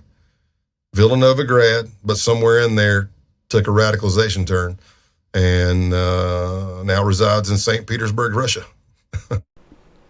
I mean, that's just fucking scary shit, man. Army intelligence dude, radicalized. Now he's in Russia, like. And we're worried, like. From what I'm seeing, from what I think is reality, like if Tyler did it, like the kid is like a Reddit kid. Like he's probably got like a lot of left-wing ideas and probably a lot of fucked up right-wing ideas too. Probably, I mean, and his left ideas are probably pretty warped. Like, I wish the media would be honest. Like, we need to have an honest conversation about the internet to figure out how in the fuck we're going to actually regulate the internet while respecting people's independence and privacy and like, but we've got to figure out the internet because it's I mean, our children are growing up on it, and they've been growing up on it for a couple generations now, and it's warping their brains. Like, another thing that's like common about violence and gun violence in America, it's not just, we always point out, like, because we're so guilty of all the things that they do too, right? And I, I'm not saying like we shouldn't be, because we had to start playing by the same rules, but we've always kind of done the same things. Like, we'll point out, like, the things that really fit our argument the best, and leave out the things that don't. But one of the most common factors is, like, a lot of this violence seems to be happening by younger and younger people. Not always, but it's younger and younger people doing it. And that used to not be the case. We've got to start talking about this shit, man. And, like, blaming it on your enemies or on the people you dislike or the people that disagree with you is not going to solve that issue. Now, I think they can solve the issue by instilling Christian theocracy, maybe, and coming down hardcore on, like, what media can be put out. But they're gonna find out, as always, that repression just always bites them in the ass. And again, I think I have to, and maybe it's just me, illogically bringing myself to some kind of justified rationality in an irrational time and place, but I have to hope, like, some of them are gonna realize before it's too late, like, they can't get this, they've got to stop this shit. Like, they've got to stop this shit.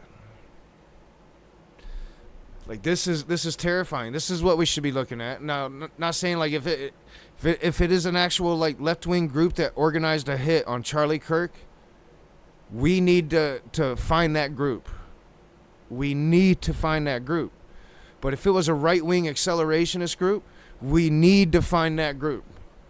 If it was Tyler doing it because he's crazy, we need to find that out. If Tyler's not the shooter, he needs to have a fair trial and a fair defense to prove it. We've got to be rational in this fucking thing.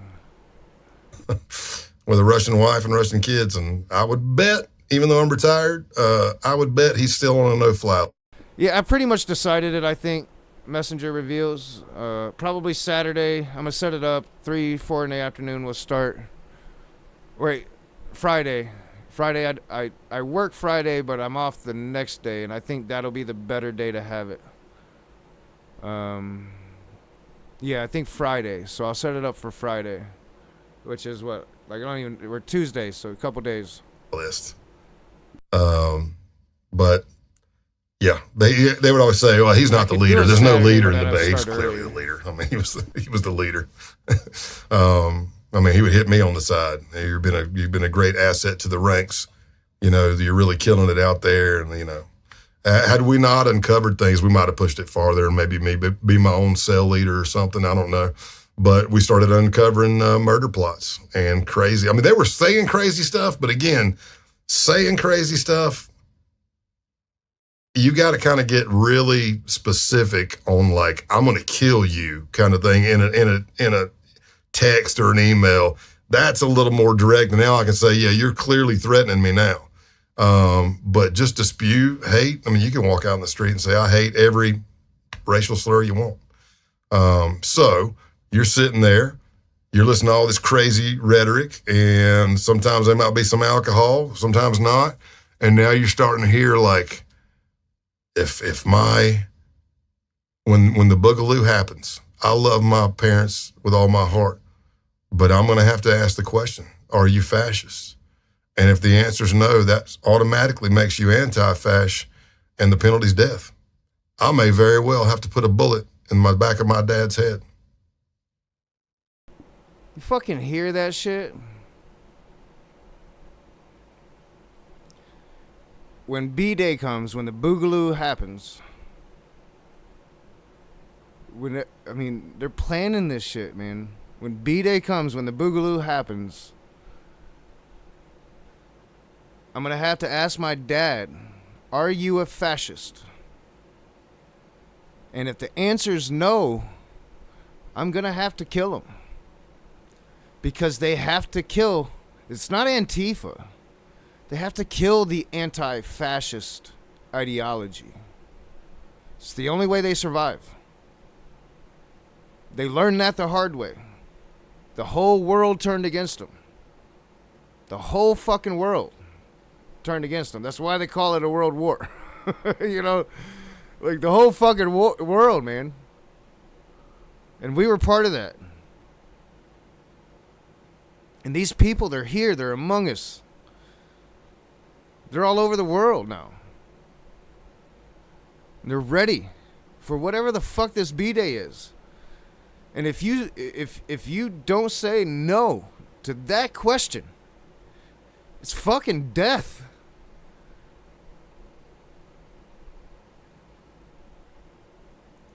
And then the other one says, I could do it, but I'd cry myself to sleep every day. I think I'd rather somebody else do it. And then the other one, who I thought was way more farther down the path, because he was messing with 09A and stuff, actually said, you guys are farther than me. I don't think I could kill my parents. And I'm sitting there just listening going, what in the hell, man? You know, would you say that if your dad was sitting here right now? That's what I'm saying. Like, what are we... And then if you want to say, oh, they're just kids going through a phase and they're spewing shit. Okay. But then they took overt acts in furtherance of those crimes. You know, scouting houses, going by the house, looking to where they thought an Antifa couple lived. I was there. You know, we'd scout it, look at it, talking about what we're going to. So, and again, I have to reiterate, like, these were kids. These were young men. Not 38-year-old dudes, fat dudes, you know, living out their fantasy life in the woods. Young men, fit men. It's fucking scary, man. That's scary. That's not...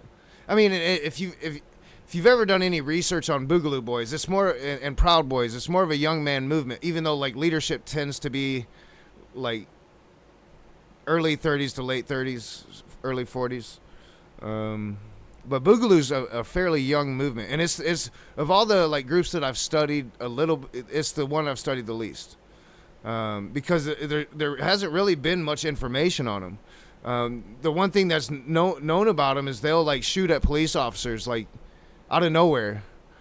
They don't like police officers. So like they'll just start shooting at police officers. And then, like, they'll try to get out of sight because a police officer just ain't you know, just somebody starts fucking shooting at them. They get out. They don't know who the fuck did it. So if you get out of sight and that police officer comes out shooting, you might get some fucking innocent bystanders. You know, it's that kind of fucking chaos, man. Like, it's like this is a different level than what we really think of, right? Like, we're used to what I showed the first time, like that big-ass fucking bombing or a political assassination like we've recently seen. But this is terrorism on a different fucking level, waiting for the right time. And we are in a fucking boiling pot of a moment right now that it's like, man, it's fucking scary to think, like, did they take, like, when he says his radicals don't like crime, does that mean he's no longer looking at groups like this?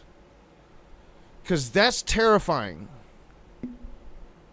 The game plan changed a few times, but you're talking about going and buying catch bags that attach to your AR, so if you do have to shoot, it catches the brass so you don't leave it. You're talking about using a revolver, using a silencer so no brass is ejected. You're talking about research that has been done to the point to where we're going to leave all of our electronics at a campsite.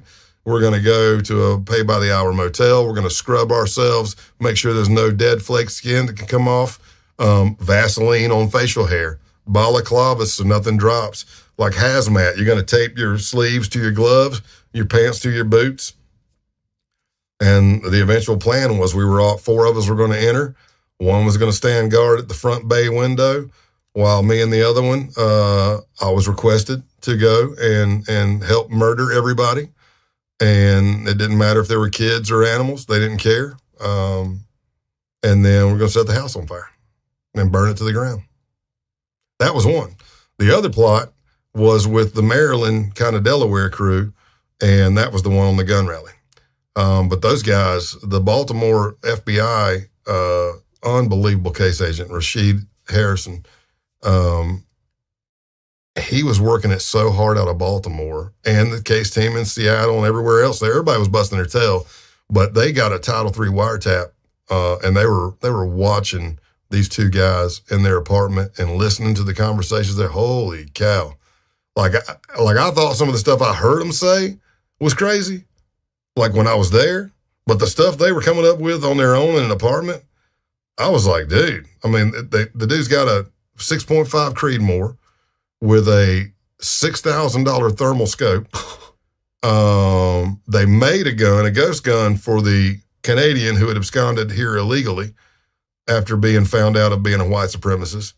They actually messed up because when they went to shoot it, they made the ghost gun, but they went to shoot it, it was double firing every time. So they changed that because they were getting stared at. They didn't want to have something illegal. And he had a thermal scope. And I helped them sight them in. But they were talking stuff like take out a cop at night, because if you take out a cop, well, as soon as he's done with the car stop, whatever pulls up, and boom, just pop him right in the head. You go down there, now you get a bulletproof vest, you get another weapon, you get ammo, whatever things they've got because it was all about building your kit. Everybody's building their kit, man. Some people are got a good kit going, some are just starting. This is the best gear to get. Condor sucks or whatever they want to say, and then you need to get this stuff. I mean, some of these guys were no jobs, other than maybe a side hustle here and there. I'm talking there's no 9 to 5, right? And they've got several guns, a lot of ammo. They've got plate carriers. They're wearing Cry Precision JPC plate carrier. That's the same thing FBI SWAT wears, same thing HRT wears. I'm like, where did you get the money for that shit, They shouldn't be able to get that shit. Like, what have we done to this country, man?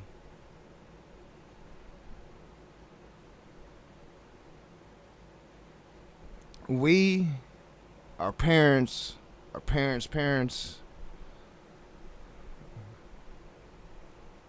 we've fucking broken this country. It's what we've done. We've broken it.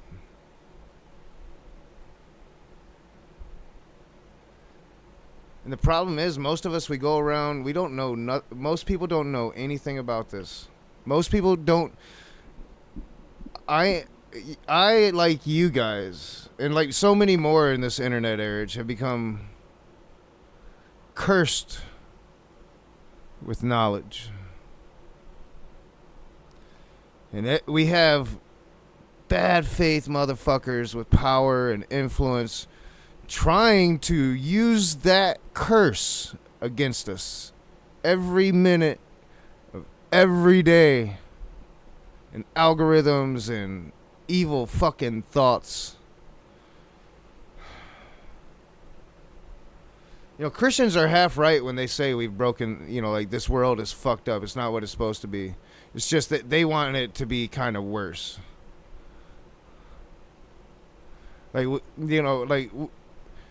We as a species had a chance to turn this world into a fucking paradise, and we broke it. We broke everything about it, and it's an ugly place, and it's a scary place when you know how ugly it is. It's fucking terrifying, man. I've looked at so many of these extremist groups on so many different levels, whether it comes to religious extremist groups. I'm just kind of really hip to the Satanism, real Satanism went really underground, dude. Really underground. Because you just don't really hear about it too much. And fuck, man. It's just, it adds a whole different level to it when you're literally adding an element of this Christian conception of a devil Lucifer, a devil Satan, that wants you to be as immoral as you can be to impress it.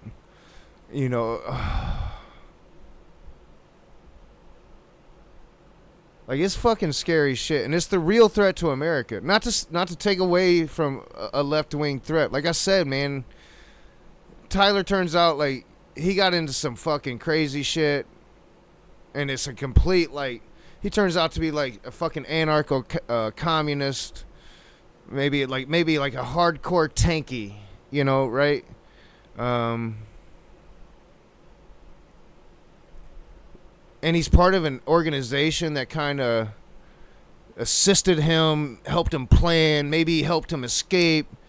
Then that shit should be found out. Just like this shit should be found out, man. Like, equal fucking footing there, bro. Like, I don't want innocent people dying. I don't want innocent people dying. You know, I call me a humanist, call me pussy, call me, you know, whatever bad name anybody wants to say about it.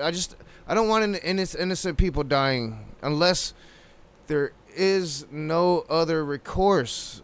You know, if they're starting to lock us up for what we believe in, we're at a different level. But you have to think, like, it's gonna be like this constitutional crisis. If it starts to happen, it's gonna be this chaos situation. If it actually starts to happen, that, like,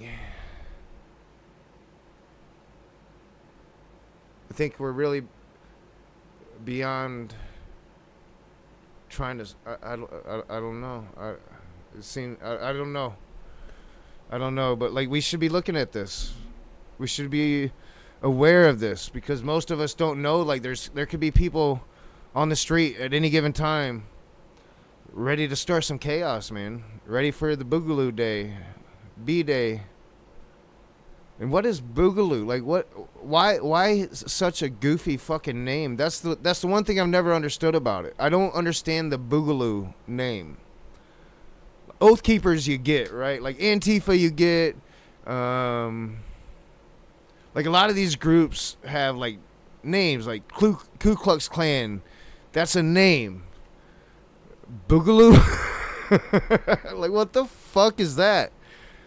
I don't know. I don't understand that. I wish he would have explained that. What Boogaloo? I mean, he's explaining it as chaos, and I guess he did Boogaloo. But how does Boogaloo associate? And this might be that internet meme culture that I've been talking about. Like, that is just almost impossible to understand, because it somehow equates to chaos leading to Nazi Germany, America. And, you know, like, that's a fascinating idea when it's a fantasy story. I've read a lot of them. There was a pretty good one. It kind of got boring on, I think, Netflix. I can't remember the name of it, but it was like, what if Nazi Germany had won and shit. It was some crazy shit. It's an interesting idea. You know, if it's fantasy, this is reality, man. Come, you know, like, they've got to stop the president. We've got to be looking at these organizations as well, you know. Now they didn't have any, like, Daniel's Defense weapons or anything, but they had good stuff. It's a dance move. And all right, my daughter's knocking. We're almost done with this. I'm gonna be, you know, I'm not gonna stream all fucking day today, so.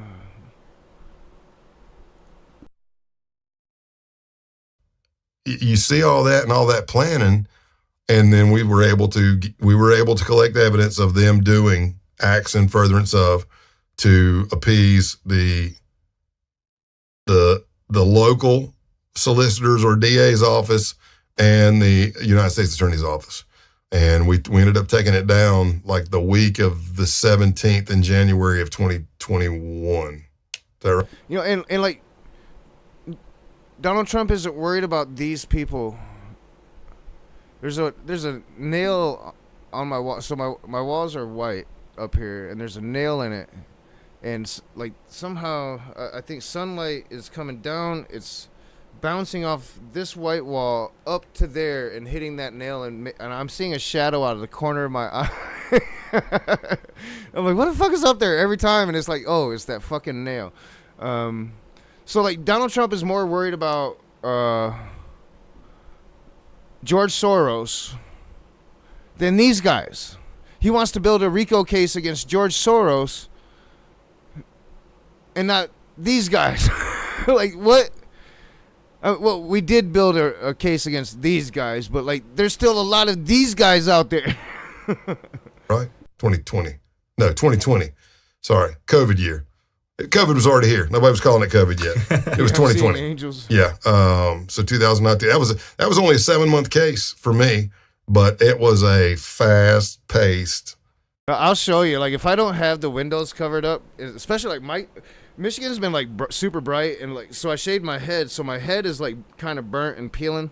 So like, I'm kind of like shit's coming off and shit.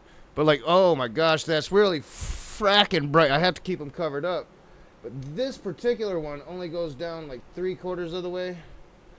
So there's this angelic, to use your words, messenger, reflection of just pure sunlight coming straight down underneath my chair, kind of bouncing off the floor here onto the fucking, like, it's a neat little ricochet I got going on right now. It's pretty cray.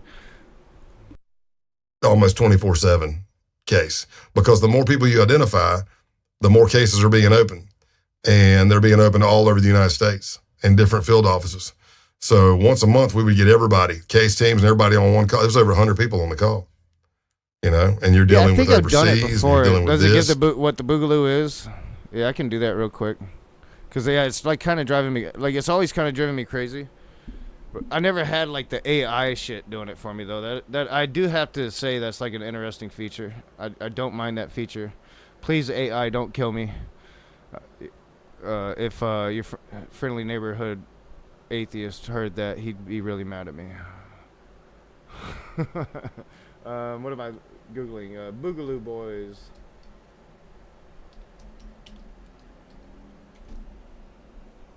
Oh, I didn't get it. Why didn't I get it?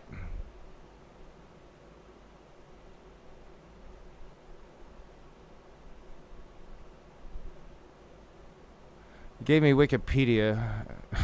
I wanted AI shit. I don't know. I'll try it. I don't like Wikipedia. I think Wikipedia is compromised. I'll look for it. I don't know why the AI thing's not working. It worked to help me make my thumbnail. Wasn't it such a beautiful thumbnail? I don't really like using AI to make thumbnails, though, because a lot of people automatically assume it's AI slop. And I actually woke up to like some decent AI slop the other day. It was crazy. I think a lot of people woke up to it because a lot of people were complaining about it. But I was like, oh, this is pretty cool. It was like some like monks chanting the other night. Like, it was crazy shit. But, and I don't know how it got through my fucking AI, my algorithm. Because my algorithm at night like is pretty strict. It's usually like Sims 4 shit. And yeah, they ended up, that was some crazy stuff with that group. But we were able to thwart the attack. Damn, dude. Yeah, I'm just thinking about like, and you trained with them to, I guess, make these propaganda videos, but also like build yourselves up skill wise. And I'm just like, I'll tell you what I'm thinking. There's like former tier 1 operators that are teaching CQB on freaking Patreon. Yeah, for some reason it's just not working for me right now. I wonder, my internet's on. I don't know why. Cause yeah, that didn't work for me either. I don't know in English. It added shit, so let's try it again. There it is. All right, let's bring it over here.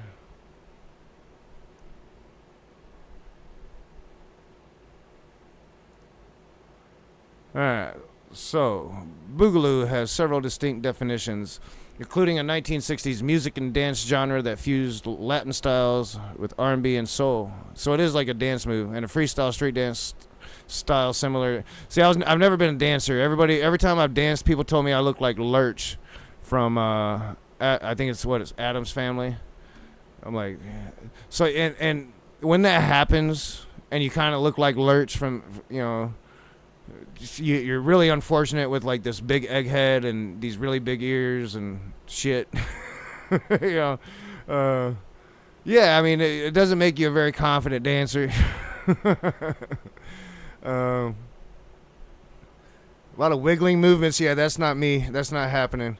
If you were on my Patreon and saw like me trying to do Tai Chi for the first couple times, or I think it was like my very first time trying to do Tai Chi, that was hilarious, and I was extremely big. It also refers to a controversial far-right extremist movement that uses meme-like language and humor to promote anti-government sentiment and violence. Yeah, and that's what I think, and I think it could almost be like the government counted on, like, people just not really understanding, like, the meme-like language of the younger generations. And I don't understand it either. Like, I don't get it. Like, half the shit my daughter says on her phone, like, could be, like, some code for shit that I have no clue. I fucking don't know. It's like, I don't get it. I don't understand the things, but I try to, you know. It's hard. You know, we grew up in a different world. I did, as a 48-year-old man. Like, you know, my rich friends had a computer that they would play, like, really crazy games. Like, I mean, I could go into some details, but y'all wouldn't understand the 80s. You know, like, I remember getting a Sega Genesis. It was a big deal. You know, like, it was a pre-digital world. We would sit at a radio with a tape recorder. You know, probably when I was like a preteen, we'd have to sit at a table with at a radio with a tape recorder, and you'd wait for the song to come back on, right? You just heard the song. You got to have that song for this tape. And you'd wait.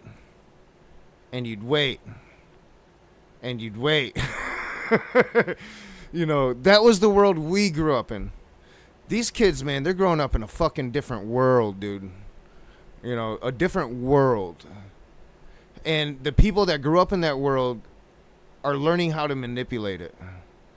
And it's a very scary thing. So yeah, that makes some sense. I wonder why they adopted that, though. Extremist movement. It's just the joke. So it's the meme. It's the joke of the meme. Yeah, and it's what they're missing with the Tyler connection, I think. But I think that I don't know. It's almost like, you know, a government tried to plan this really sophisticated assassination, and it didn't quite work out according to their plan because they too didn't quite understand American meme culture.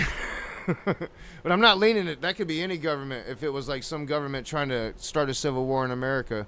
Because if a government did it, any government did it, their intention must be to start a civil war in America. Like, there can be no other intention. That's interesting to know. And it's scary shit, man. It's really scary shit. We got a little bit left to go, and then I'm going to stop streaming. It's already almost 5:30.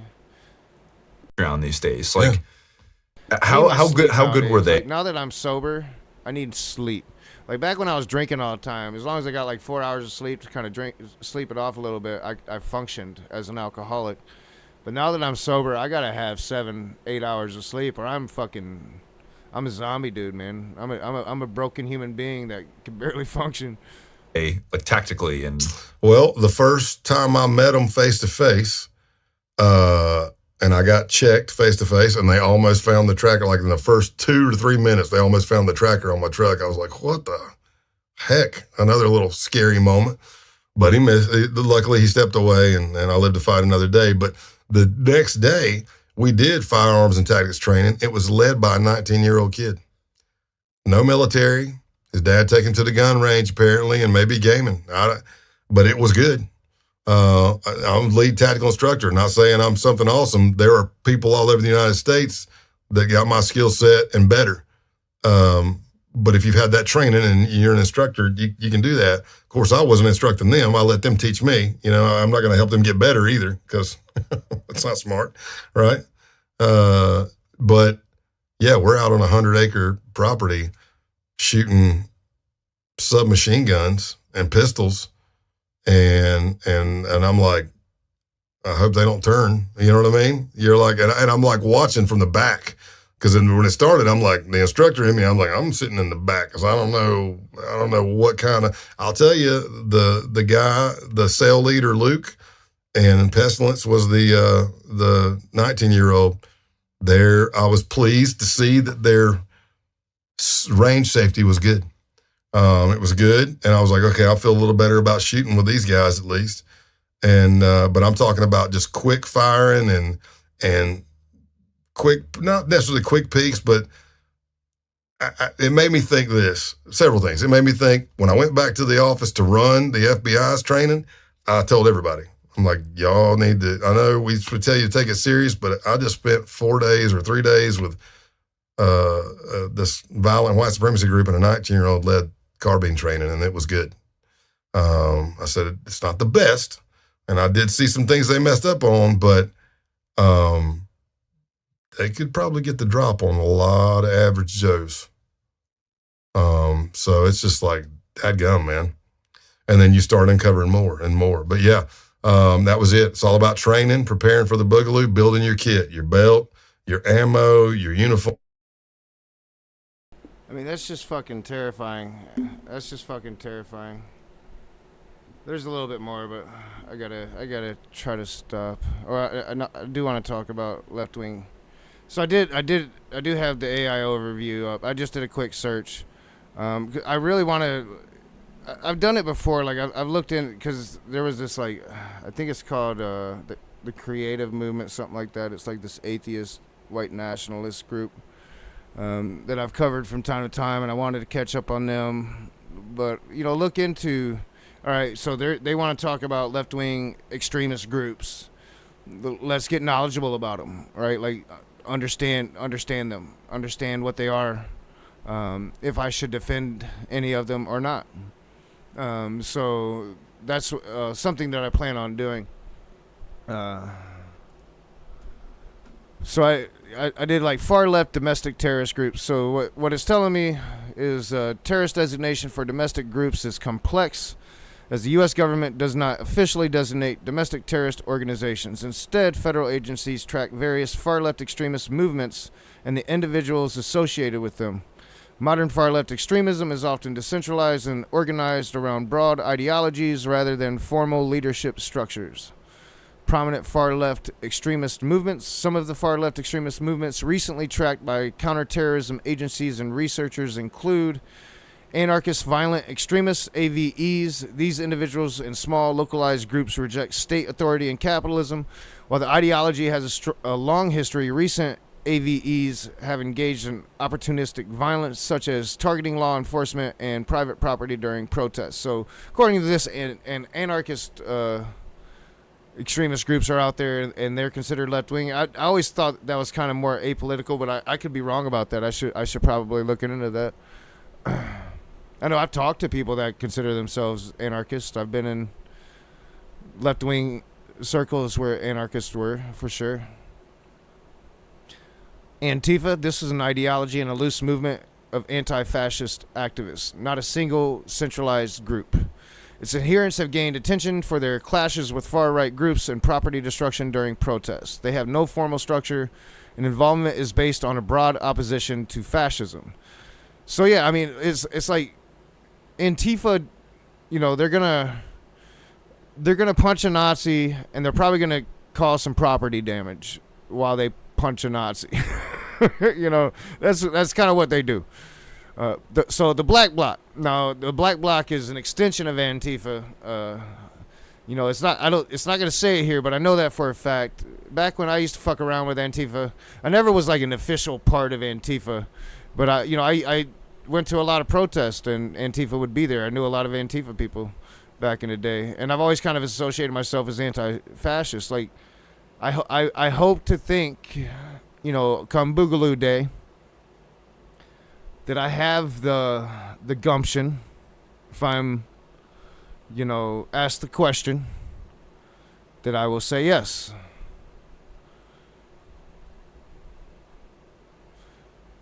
I won't know until Boogaloo Day, but I hope that I say yes. So the Black Bloc, this is a protest tactic used by some anarchists and far left far-left individuals rather than a group. Participants wear all-black clothing and often face masks to conceal their identities while engaging in property destruction and confrontations during protests.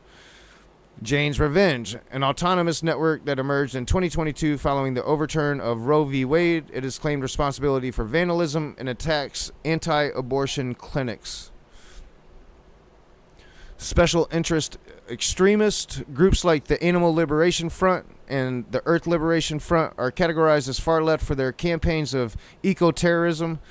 These groups gained prominence in the 1990s and early 2000s for damaging property to protest against animal research and environmental exploitation. So, like, pretty much, like, so far throughout American history, and there has been some left-wing shooters, there's been left-wing acts of terror, but so far through most of American history, most left-wing extremism is carried out in, like, punching Nazis, property damage, and then down here, like, vandalism and attacks on anti-abortion clinics. I don't even know what that is. What is an anti-abortion clinic? Is that where, like, is that the clinics where they go and the doctors are like, they give you this, like, 48-hour-long spiel about how abortion is evil and your only choice is to have children? I don't know. I don't quite know what that is. Special interest extremists, like, those things have always kind of been around. Animal Liberation Front, Earth Liberation Front, like I said, I think it's talking 1990s and 2000s, but you can probably trace them to the 60s. So not all extremism is terrorism. The U.S. government and researchers draw distinctions based on behavior and organization structure. Extremist beliefs are anti-democratic but do not necessarily involve violence.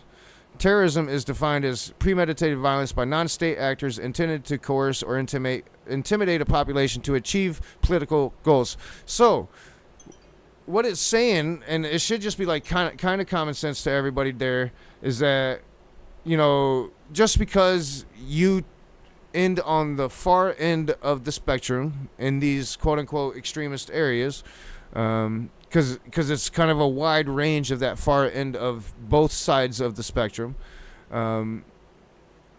that does not equate to, you know, terrorism or extremist violence. You know, like, not all Nazi in America, a proud fascist, not all of them are murderers. You know, they're not. Like, they probably think they wouldn't be bothered by it if the time came, but, like, not all of them have killed people and shit, you know, like, and what the president's saying, like, you know, pretty much equating all leftism with the reason for Charlie Kirk being shot, it's just nonsense. It's not true. And to say he's going to come after us, he's going to come after the ideology, he's going to come after George Soros for some reason, nothing to do with this shooting, no evidence to link him to this shooting. It's undemocratic, and I really hope our fellow Republican Americans can remember them goddamn selves and realize that. So, yeah, I think I'm going to be done, go hang out with my daughter for a little while before I go to bed today. Haven't made much time for that. I was supposed to take a day off today, and yeah, I just wanted to, you know, like, we need to take a step back, but let's not bullshit ourselves. Like, this, you know, we need to be looking at the real problems. We need to be stopping this from happening. Like, are they worried at all about, like, retaliations? Are they worried at all about Hassan, if he's out in public? Are they worried? Are they receiving threats? Are they acting on those threats? You know, like, when I say we can't trust the FBI with you know, what they're giving us with Tyler, because it seems like they're not giving us hardly anything. They're giving us just little pieces that would fit the narrative that they've been telling us since before they had Tyler. That I don't know. It just, none of it makes much sense. you know, why aren't we looking at, you know, like the real threats in America, the real threats to American citizens? Because I'm sure they're coming in on all of these like big time Democratic commenters, especially if they're on the far left, especially if they advocate for trans rights. Like you heard the FBI agent there, like they're looking for lefties, far lefties, allies of these minority groups that they want to target for their Boogaloo Day. And you have to imagine the atmosphere in the country right now is really emboldening them to believe like maybe that day is close. Like these have to be the most dangerous of times I've ever lived in. And that has to be affecting our brains. All of us, every single one of us. It's like the Republicans are jacked up on adrenaline and we're all jacked up on terror. And those aren't good combinations.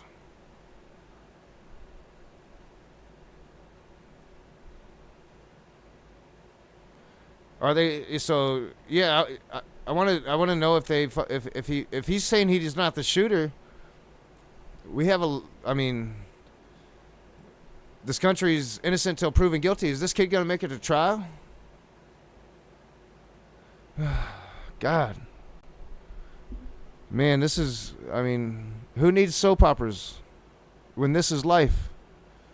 So I'm gonna go spend some time with my kid, man. You know, like this shit's scary. Far left extremist terrorism or violence or whatever you want to call it, caring about animals and whatever, not domestic violence, but property damage, domestic disturbance. But yeah, sometimes we take shots too. And there's going to be a lot more of that if this thing continues to escalate. If they're going to start coming at us legally because we exercise free speech or because we have a political ideology. We had nothing to do with Charlie. I had nothing to do with Charlie Kirk's death. I was horrified. I'm scared for the people I really like.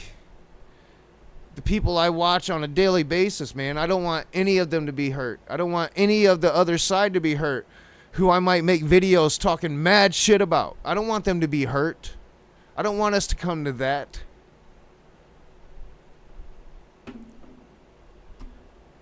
You know, if one side gets rid of the other side, how can we argue with each other? How can we debate with each other? How can we... life would be fucking boring for us. Like, Gilead didn't seem fun for much of the people, really, that lived in Gilead, unless you were just like a psychopath murderer or a psychopath rapist. Like, that's the only way you would have... The other people didn't seem too happy there. Gilead, however the fuck... It's been a while. It's been a long time since I read Atwood. So, yeah, so... They don't want us to call them fascist. I'm gonna try to use different terminology. You can say the same thing, saying different words.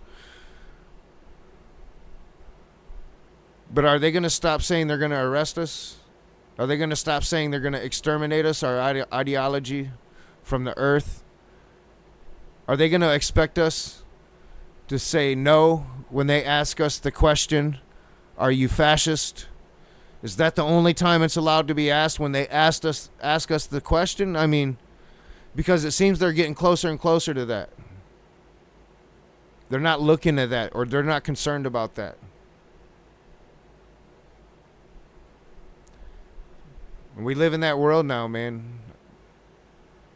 You know, the earth is flat.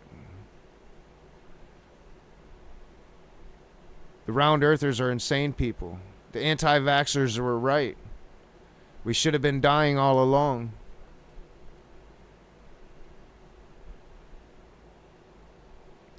It's the era of Trump. It's the era of untruth. It's the era of genocide, because right now children are dying in Gaza.